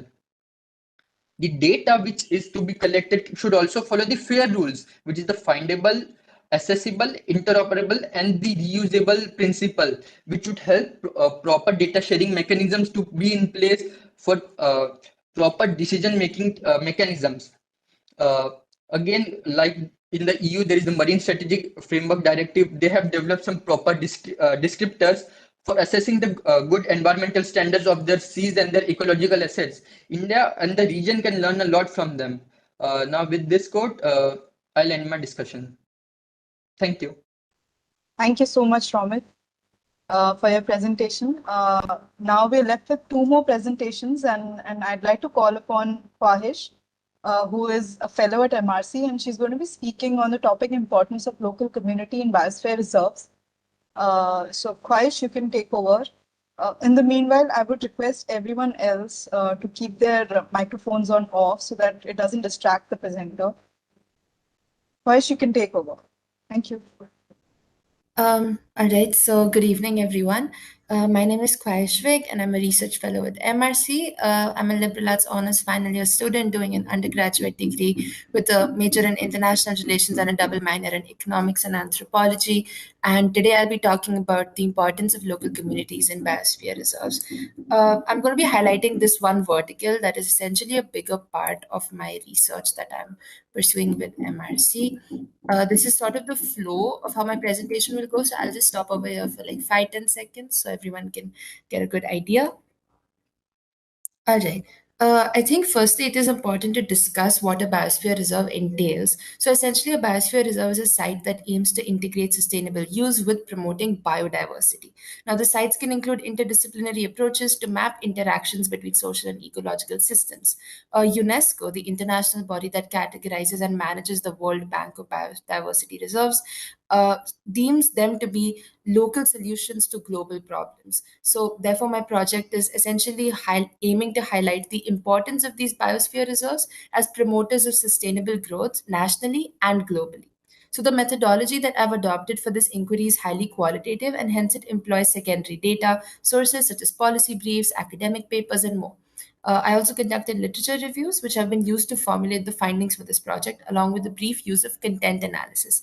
Now, this is a project that adopts the case study model. So here I'm going to be emphasizing or sort of just taking or basing my findings off of Sindhudurg, which is an area of socio-ecological pertinence, which I'll discuss later. So therefore, a Sindhudurg specific case analysis also naturally becomes part of the methodology. Now, let's talk about Sindhudurg, right? Where does it factor in? Sindhudurg is an administrative district of the Konkan division of India. It is surrounded by the Arabian Sea on the east, the Belgaum district and Goa on the south, and the Ratnagiri district on the north. If witnessed closely, one can see how the area is unique for its coastal trade and how it connects to the hinterland.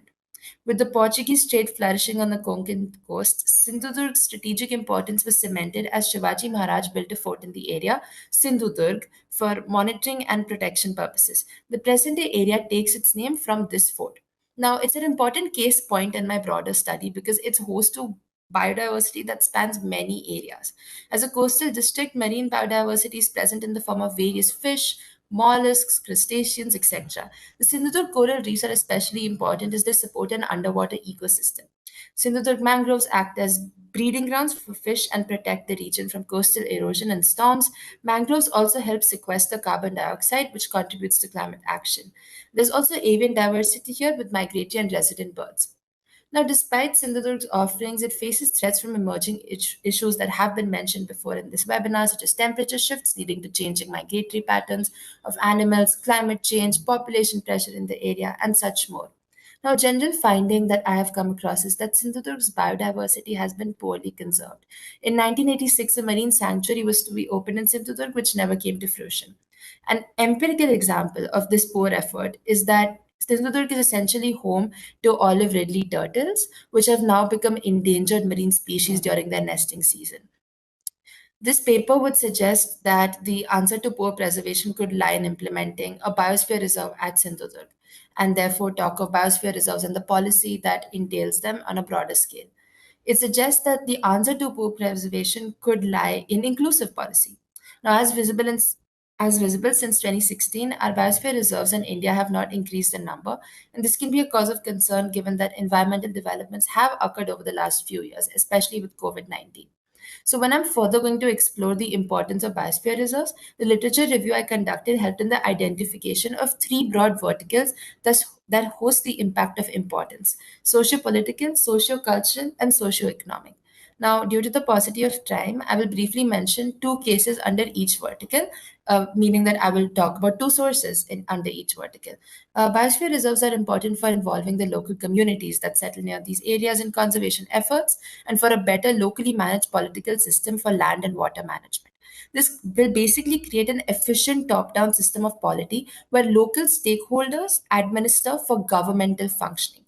Now, Brunkhorst presents a paper outlining the Riverland Biosphere Reserve in Australia after several land care groups were established to spread the share of land management responsibility and decision making. This is a unique organizational arrangement for land care groups. UNESCO's involvement in the biosphere reserve space also carries its political dimension. Monitoring these reserves has enhanced the promotion of intergovernmental efforts to maintain biosphere reserves, thus affecting nations' diplomatic relations. Schleep and Stoll-Kleeman conclude in their study that intergovernmental endeavors by UNESCO, like the Marine Biodiversity Program, have the potential to serve as positive stimuli for national policies on the integration of biodiversity conservation due to influence from international standards of the same.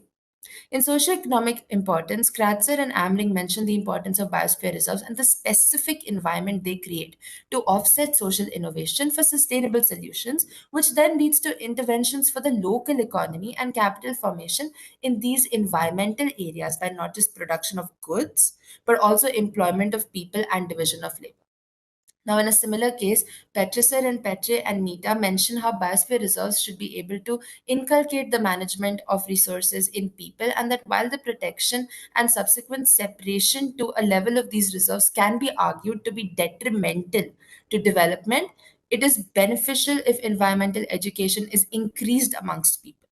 This will not only drive up literacy rates and awareness, but it will also lead to job creation and labor streamlining. Now, people, animals, and flora coexist in biosphere reserves. Hence, the importance of biosphere reserves to maintain culture emerges. Singh, Bodhakur, and Fukan mention how the Nokrek Biosphere Reserve in India helps sustain and protect the Garo tribe's cultural knowledge, which further helped their cultural continuity. Due to the reserve, local medicinal plants were conserved, leading to their culture's traditional knowledge of medicine to continue to be applied. Almost one-fourth of the plant species were used to treat cough, flu, and cold, prevalent ailments in that area. Similarly, Hueper Lozaya and co-authors point out that the Manu Biosphere Reserve has been maintained due to the knowledge of indigenous people to cultivate land sustainably, and that these methods are better for amphibious conservation. So the socio-cultural aspect here is of importance, and it points to something larger in the biosphere reserve nexus. That is the importance of local communities, traditional knowledge, and wisdom in the role of sustainability. Now, in my research, I refer to a secondary study that discusses the question, what management objectives should a biosphere reserve have? And this was done over a wide base of scholars of this area. Now, the findings that I got were that they pointed to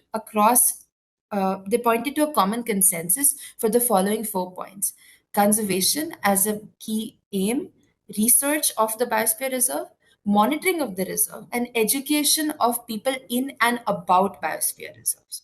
Now, we understand that biosphere reserves are spaces where people reside.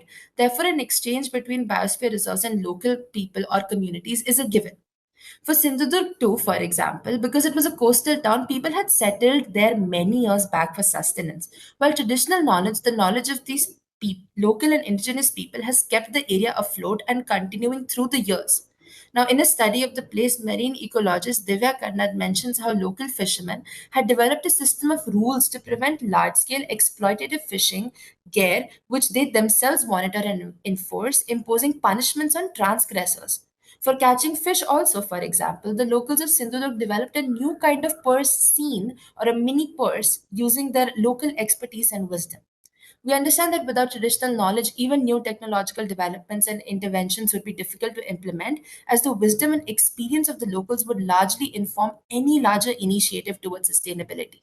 Their satisfaction and heritage conservation ensure larger participation towards the cause, while their methods prove useful in maintaining plants and land usage. Thus, beyond the local and traditional knowledge of people being cultivated through these protective zones, the quid pro quo here is the inclusion of these local communities to manage biosphere reserves. Now, one limitation I encountered in my study was that the body of work on Indian biosphere reserves was very limited. There's not enough recent literature on the policies used to make India's biosphere reserves and their current state. Hence, my suggestions that I'll further discuss result from the broad observations drawn from worldwide biosphere reserves literature coupled with specific information that I know. Now, one of the major gaps in biosphere reserves is that they fail to account for the people's traditional knowledge and local wisdom, and rather end up becoming initiatives taken by people with no direct experience and knowledge of the surrounding environment. This is called armchair policy, and with it still in the picture, biosphere reserves cannot be a space for effective and holistic growth. The proposed policy intervention further would include the local knowledge and wisdom of the local people and indigenous communities settled there. The extent of Sindhudurg, as discussed before, is threefold. Hence, the policy for an area like that would be such that it covers coasts, ghats, and the Ratnagiri Plateau. With accounting for the biosphere reserve, the livelihood of the people and its context must also be considered in the implementation of a potential reserve. Historically, people have sustained themselves in Sindhudurg through rice cultivation and have even engaged with piracy from the Konkan coast. And with time, these sustenance efforts have shifted. So the reserve or the policy that has to come in place should be such that it does not undermine the livelihood methods that are used by local communities of past and present. Now, as discussed before, since this area was also host to Shivaji Maharaj's polity and his fort of Sindhudurg, it is part of the Maratha defense legacy. The locals experience pride in their heritage and culture. So this must also be maintained and taken into account. So, by accounting for the knowledge, livelihood, and pride, such a policy step of inclusive policy would ensure the participation of the locals in the maintenance and sustenance of the biosphere reserve, which is essential to the long-term sustainable goals attached to the aim of biosphere reserves, sustainability of biodiversity. No goals can be met without enthused actors or stakeholders. Now, as I mentioned before, MRC's UDS platform directly aligns with this as well.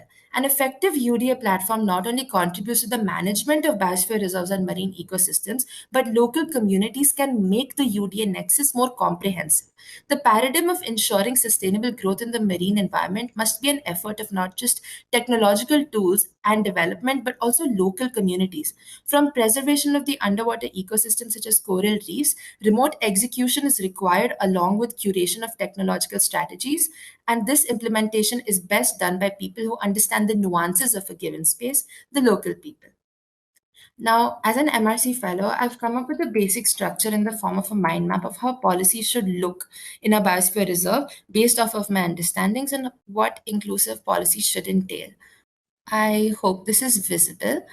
So while this particular mind map is geared towards Sindhudurg because I have some nuanced findings of the same, the idea is that any space or any place that we are thinking of making a biosphere reserve further needs to take into account these few points. Starting with pre-curation strategies, it is very essential to scope out the area of the biosphere reserve, which starts with the use of tools, technological tools such as CVI, which is Climate Vulnerability Index. I think it is of the need and a demand of the hour, given that climate change is in the picture. We also need to use design tools to create a blueprint of the area before making any physical changes or taking any policy steps. We also must, as mentioned before, engage the locals by taking a survey of local communities, which asks for their consent and their suggestions, and we can use that as a foundational step to further build on the reserve that we're talking about.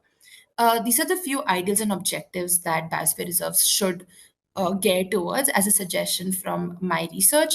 They must maintain and account for traditional knowledge and wisdom of local communities, no more armchair research. They must adopt a holistic approach. There must be participatory conservation, which means that there needs to be inclusion of all inhabitants at an equitable scale.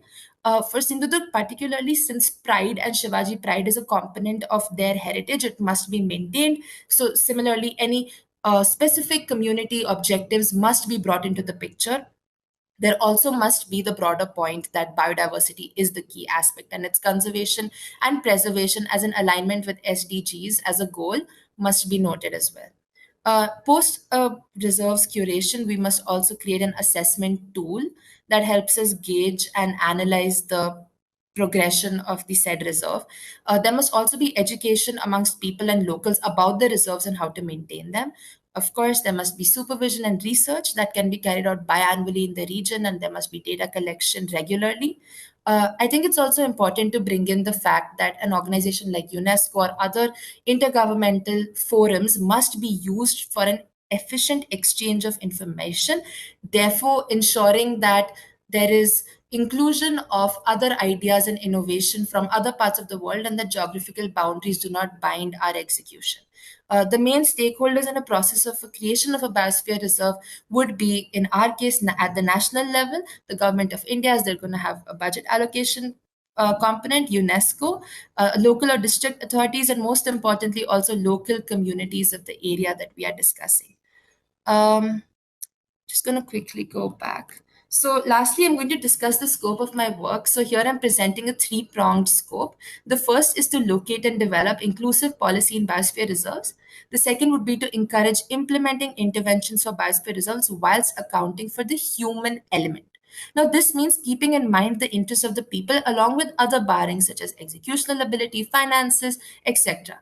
The human element is crucial here as it will ensure the continuity and birth of action taken towards policy implementation. Lastly, such a work will contribute to bridging gap in body of knowledge respecting traditional knowledge of locals as important resources for sustainable policy and present an applied lens for the same. Traditional knowledge, local wisdom, local communities, and the merits of them, along with the human element, thus become central to my cause and my study.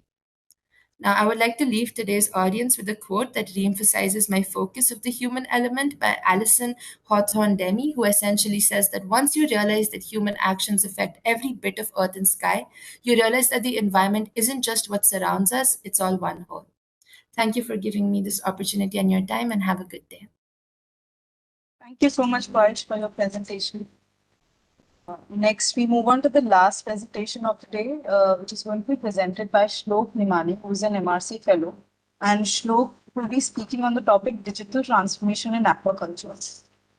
Shlok, you can take over. Hello everyone, myself Shlok Nimani. I'm a research fellow at MRC while I'm doing my undergraduate in electrical engineering from IIT Bombay. So the topic of my presentation today is digital transformation in agriculture. So let's go through what we are going to see in this presentation. We will be starting with the UDA framework as well as the digital transformation, followed by the importance of APY analysis. We will be dissecting this abbreviation APY through our presentation and how this APY analysis can bring a digital transformation. Finally, concluding it with the notion of modern aquaculture, which with the vision we are seeing. So, starting with the UDA framework. So, this UDA framework actually tries to promote pooling of oceanic resources and brings the idea of research, science, and technology to support blue economy, marine planning, disaster management, and digital transformation. And our whole goal of this APY analysis is such a solution in terms of a digital transformation that will accomplish the goals of blue economy, the marine planning, as well as try to help in disaster management. So, what's blue economy means? So, it as the World Bank defines. So it is the justified use of oceanic resources to improvise the livelihoods of people and create a channel for economic growth. So by using our marine resources, we have a lot of brackish water resources as well as the economic exclusive zone along the coastal lines. So we are trying to provide the rural communities which who lives along this coastal lines some kind of employment through which they can uplift their livelihood. So we have statistics from the Indian Brand Equity Foundation that the fisheries industry in India, it employs about 2.8 crore people. 8 crore people. So that's a large number of rural community which is employed in this industry. And what our digital transformation will bring to this whole idea of this maritime industry.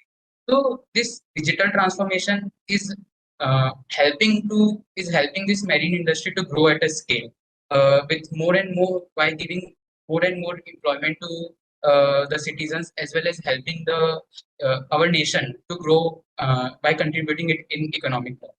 So here are the some of the objectives and idea behind the digital transformation. It includes first of all the data processing and analysis. So here by doing the real-time data acquisition and processing of the data will yield some analytics. By studying those analytics, the policymakers will be more clear about what guidelines to be released for the benefit of its citizens. Second, the process automation. So this process automation means that whoever the humans are employed in this industry, it tries to automate those inputs to the integration of robotics and intelligence. Third is the remote monitoring. This can include either the vessel monitoring, aquaculture monitoring, or the security monitoring.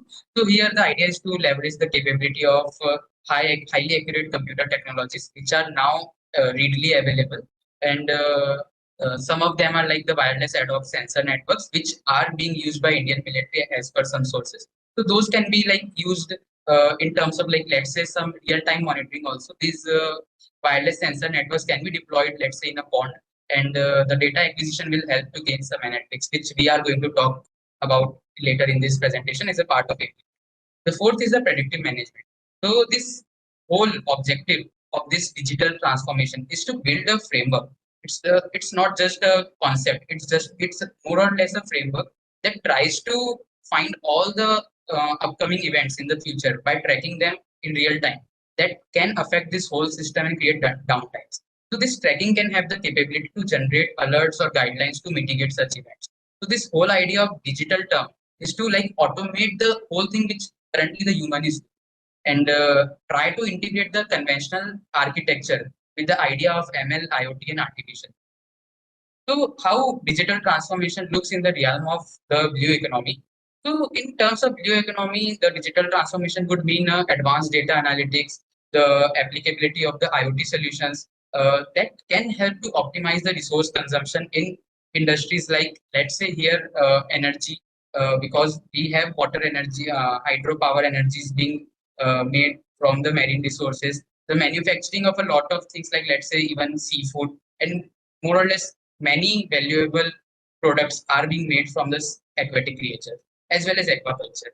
Second is the inclusive access to services. So why this, even if we see the outcomes of G20, which was under the presidency of India, so under digital transformation, the idea is to empower blue economy along the lines of human-centric development. So this digitization will help connecting the remote and undeserved communities. Why I am saying here undeserved? Because they are like kind of not they cannot access most of the information which are disseminated by the central industries, while they can do with the availability of more and more technologies with them. And this digitization, in not in terms of just IoT and ML, but in terms of healthcare, education, and financial resources, can change this complete picture. So if we talk about the aquaculture now, as we have seen the digital transformation, so in terms of aquaculture, we have a huge scope to be harnessed. Like there is a huge potential, because if we see the strengths, so we have a large workforce that can be employed, and even our geographical location favors the growth of aquaculture. While there are some weakness which we need to tackle because of the lack of digital transformation, which we are seeing the technology involvement in this aquaculture, while this lack of innovation is leading to the low productivity issues. Third, the opportunities. The whole world is seeing a rapid increase in the demand of seafood because seafood is being seen as a natural alternative to protein. So even from the Western countries, the demand is increasing. While we see for the seaweed, then seaweed is being used for many value-added products being made by the industry. So it is catering the need of a raw material for the various high-end products being manufactured. Some are the threats because of the changing climate profile and the disease outbreaks in this industry, which needs to be tackled. So, why the APY analysis? So, let's see the importance of this APY analysis.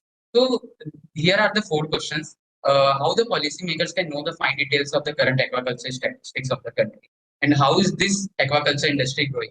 Second, as these whole 4 are our stakeholders, the policymakers, the farmers, how they can find the best practices for the cultivation because some farmers even don't have those kind of training programs being provided that can let them know like how to reduce the wastage and maximize the output.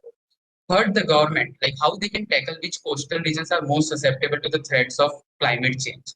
And fourth, the analysts. These analysts, by analysts, I mean those who give the inputs to the government about which policies are being important and how to demarcate the locations that are most favorable and feasible for the aquaculture expansion. Because, yeah, even from a governmental perspective, the government is highly optimistic about the growth of aquaculture. And by 2027, there are many policies and schemes in place to reach those levels. So we are sure that government cannot contact each farmer to know the status. It may look cheap or affordable, but yeah, the data won't be accurate as we. So here, the basics of APY analysis, it tries to, this APY just mean the abbreviations of production, area, and yield. So this yield, area, and production gives the whole status of the industry, like how is the industry performing. So by tracking the yield, we will be able to see how productive is the industry, like is the usage of resources optimal or not. The second thing is the production. The production depends on area as well as yield, but the idea is to reduce the impact of area on production as much as possible and increasing the impact of yield. So that way we are using lesser land usage for the same level of production. And by to achieve this yield, we will be using IoT and ML. We will be seeing how in the later. So second is the area, and why area is important because the land usage has to be governed. It cannot be like it's a scarce resource, and for a equal opportunity to all citizens, it is important that every usage of land is justified. So government should know every allocation of land under aquaculture. That way, this knowing these boundaries of where the aquaculture is located can help understand like how much more resources to be provided to those people.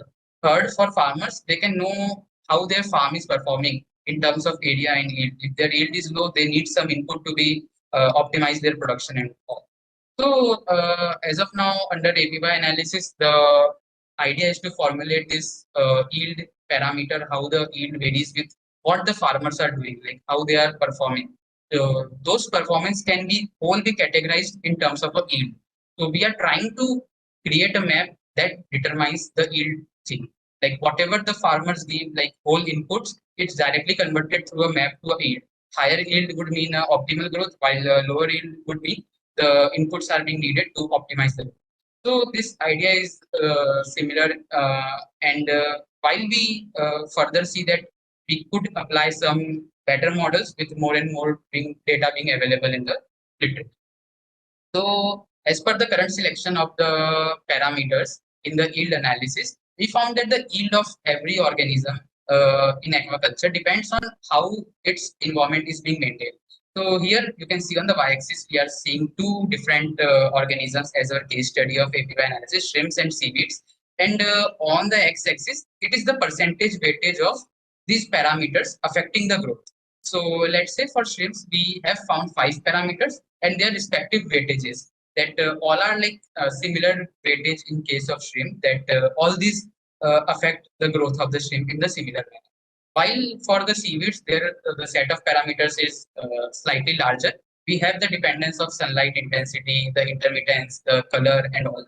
So all these parameters affect how the seaweeds will turn out. Because for seaweeds, it's important that we have a idea of its total ammonia, nitrogen, its carrageenan content, the CN ratio, and all for the uh, for its production in the value added service, value added products. So that means that by optimizing all this set of parameters, we will be able to produce the shrimps or seaweeds that are that will fetch the most returns to the farmers, because the higher quality of shrimps and seaweeds will fetch a higher rate of higher return on investment as compared to the lower quality of shrimps and seaweeds.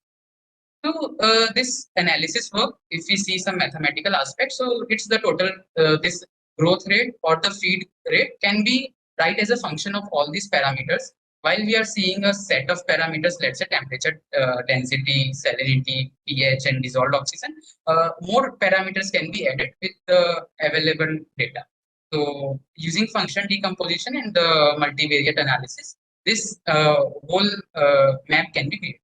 So, if we talk about first for the shrimp case, so by combining the temperature and stocking density, we can see that the with higher stocking density and the optimal temperature of about 25 to 30, we are able to get the increase in the total harvest. Like even it can be seen that it increases monotonically from 10 to 80. The overall biomass increases monotonically. But if we try to dig deeper and find the effect of this stocking density on survival, we can find that after 100, the growth is stagnant. Like you can't expect higher biomass by just increasing the stocking density, which may not be available directly without combining the two literature works of growth rate as well as survival. So that makes this idea and modeling important, because otherwise whole idea of APY is fragmented if we don't combine this into a form of a tool. So by combining this, the farmer gets the better insights of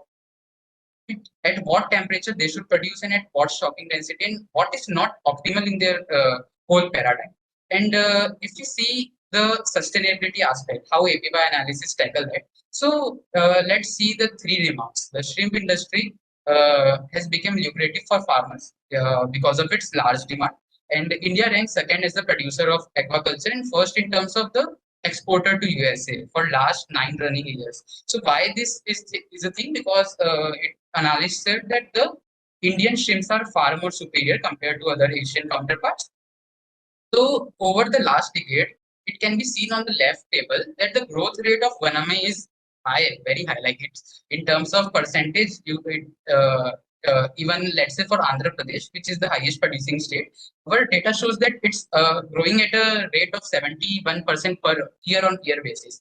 So on 10 years, if you calculate this, so it will turn to be around 200. So let's say it's 220 or 230 times the original values. Over these 10 years, the Vaname production increased by 230 times. But the idea is most of the times this data is being seen. But on the right hand side, it is overlooked. The right hand side is the area data, how the area changed. So if you see on the Andhra Pradesh, the area changed by about 271, like it's in percentage. So divide by 100 for a multiplier.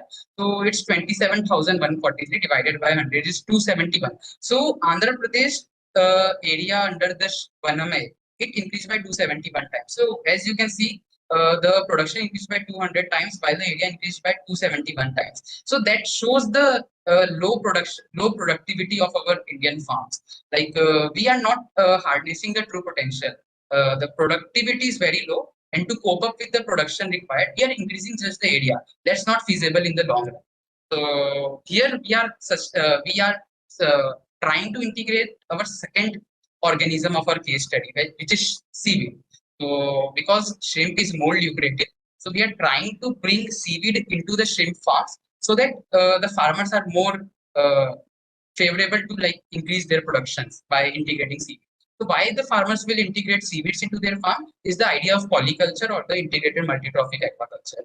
So here one of the things which I include in the from one of our researches. So this mortality ratio mortality, which means the how many shrimps are dying as compared to how many are cultivated. So with the increase of on the graph, you can see with the increase of D3, G2 means the highest level of seaweeds along with the shrimps. So the mortality rate is like 4 times low as compared to D30, which means only shrimps and no seaweeds. So by that, the farmers can be favored to grow seaweeds along with shrimps because our CMFRI as well as ICAR, the director, have already mentioned that the India has potential to reach about 1 million metric tons of seaweeds, while we are only producing about 34,000. So we have to somehow promote this polyculture to increase the aspect of or the production of seaweeds in the country.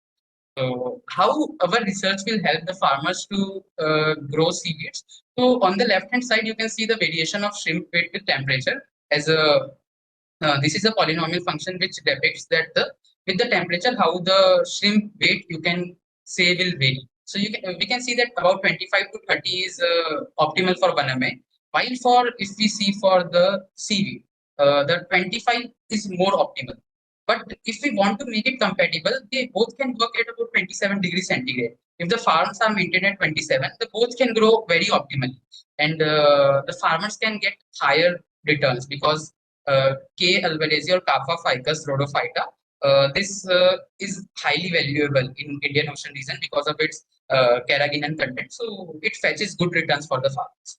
So finally, we will be seeing how this whole work relates to the G20 aspect in the summit 2023. So basically, under the presidency of India, the blue economy was a hot topic in the outcomes of G20. So this idea of APY, you might have guessed that we are trying to build a digital transformation in terms of a remote aquaculture, where farmers can get the details about the climate change as well as how they are operating their farms.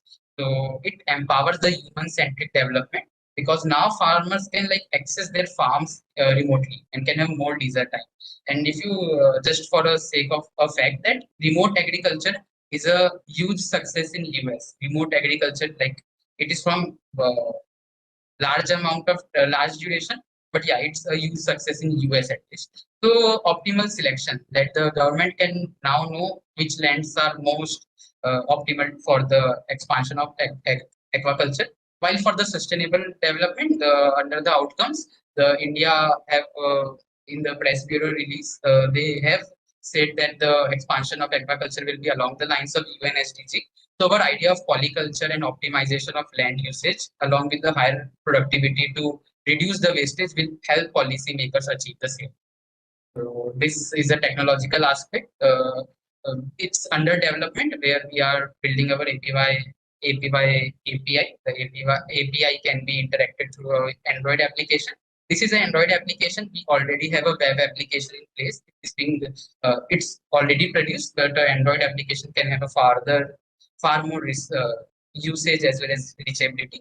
So this also have the idea of authentication and authorization so that farmers have their data being secured as well as under the role-based model, this whole data can be shared with the government also under if so, but that was our current work. But the vision is that whole thing comes under a digital transformation that is automated by using a ad hoc wireless sensors in water, where this APY is directly interacted or communicated using these sensors, and farmers don't have to worry anything. They can just analyze how their farm is performing, and this whole architecture realizes these four things: the remote farm monitoring, the real-time data acquisition, the secure data management through authorization, and the automation of climate change. Because with the sensors, we can also include some environmental sensors that track the climate change.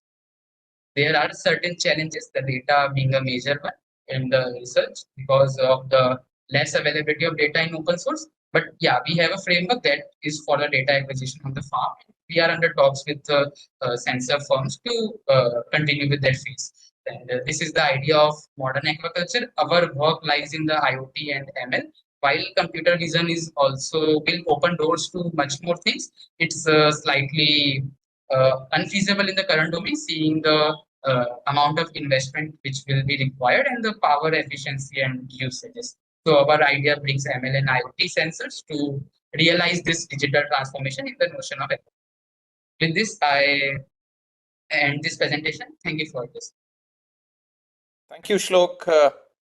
So that's brings us to an end of the series of presentation. I'm sorry it took a little longer than we had planned for, but I'm sure you will bear with us that the research scholars have put in a lot of effort. So I did not want to stop them in between and tell them to wind up. So without taking much time, I'll request Anish sir to kindly give his remarks. Anish sir. Yeah. Good evening, everyone. Thank you so much, Commander sir, and thank you everyone, all the presenters. It was an amazing presentation and insights. Okay, so I would like to welcome all of you and thank you so much, MRC team and Commander sir, for inviting me. And I would like to wishing you a very happy World Maritime Day 2023. And the kind of session that I have seen, that's amazing. A lot of insights the team has prepared and shared a lot of visibility and insights about the underwater and the challenges that we have. So I know we have exceeded the time, but I will not take much of your time. And just a disclaimer, whatever I'm sharing my thoughts and the closing comments are my personal and does not resemble to my organization. So as we have seen the journey and the importance of digital transformation, the last presentation which we have seen is about the benefits and the overall insights that we are receiving. We know that oceans are changing fast and we do not have visibility of underwater. MRC and the entire team, they do a lot of research and they share a lot of statistics and insights about the marine and the underwater insights. And we know that we do not understand the how and why of changing oceans, which is changing. As we know that oceans play a crucial role in our global ecosystem and the impacts, the changes that impacts to all of us. The problem is that we have less insights into ocean inner operating mechanism and in many aspects that we have on our galaxy also. So here digital transformation, which is going to play an important role. And since we have seen some of the challenges, I have noted down some of the challenges that we have, and also the kind of benefits if we try to move to a digital transformations and we try to adopt the new technologies and we can come out from the legacy infrastructure. We understand that the kind of we can say the mindsets, all the organization culture or changes to move to a new way of working, which will give more insights and benefits, and overall it is going to help us into the sustainability. So here, according to whatever we have seen, there is a lack of clarity and the benefit that we are going to get when we move to and works towards a digital journey, adopting the new technologies. But here we are into a legacy infrastructure. Also, there is a high risk when we move to a digital platforms. We know that there is a security and data privacy, and there is a loss of data leakage. And as we know that every 10 seconds, there is one cyber attacks are happening across the globe. So when we adopt some of the digital platforms, obviously there is a risk with respect to the data privacy and the cyber attacks. Also, we have seen the challenges with respect to the budget, the investments where the organization has to put. There are many companies, including the government of India, they are focusing a lot of things into the digital India. And I'm sure over the years, we can see more understanding towards the ocean network and the marine network, and where we can improve a lot of things. We have seen that there are environmental regulations also impacting towards moving to a digital transformation. The climatic conditions, the temperature, the regulations and the norms. The vision which we should have, we have seen that the vision is not there. Overall, also, there are other challenges with respect to the technology, moving to which technology, different type of technologies are available, the shortage of resource, understanding, also getting the skills. And also there are some restrictions towards intellectual property which we have, which is also impacting the towards movement of digital transformation. If we are trying to take some technology, then the trust and accuracy and integrity, the correctness of the data is also very, very important. So where we need to have more vision, and we should have the urgency, especially to move towards digital vision, where we have seen that it's not that much great as of now. MRC and team are doing a great job in giving such insights on the Maritime Day for all of us, where the kind of team, the intern and the entire team, they have prepared a wonderful presentations, and we can see that whatever the missing talents and the missing skills that we have, with the kind of visibility that we have seen in today's presentation, I'm sure we will be able to move to the next level. And as we know that since we are moving fast, in last 3 years, we have seen a lot of changes into the digital platforms, the payment gateway, the using mobile apps, the applications. A lot of things are happening, the banking transactions, the financial transactions, the trading, a lot of things are happening on digital platforms. And we have seen there are always a pros and cons, and we have seen the benefits also. So I'm sure if we are moving towards that journey, the safety and security is going to be an important point for all of us, which is going to increase the visibility, the sustainability part, and an overall improvement of efficiency and productivity. Not only it will reduce the cost, it will also improve the agility and a faster time to the market with the implementation of digital platforms. I know that it is going to boost the creativity, improve productivity on the data, the kind of analytical tools that we can use. We can use a lot of automations of tasks. Obviously, there will be investments, but also there will be a cost optimizations. And the current, as we know, that the AI and machine learning, IoT, cloud, all these are the journeys to move to towards digitalizations. And the chat gpt, the gen AI, I'm sure everybody has heard that gen AI is a type of machine learning that can learn the patterns and properties in a data sets so deeply that it can generate creative new variants inspired by the original. And the content can be any type of data, text, images, videos, and many more. So the technologies that we can use with ocean and underwater informations, it is going to help us and overall improve, help us to sustain the environment that we have. It is going to help us on the sustainability and overall security of the nation. So that with that, these are some of the thoughts and closing comments from my side. With that, I will hand over to Dr. Das. Thank you so much, sir, and wish you a very happy day.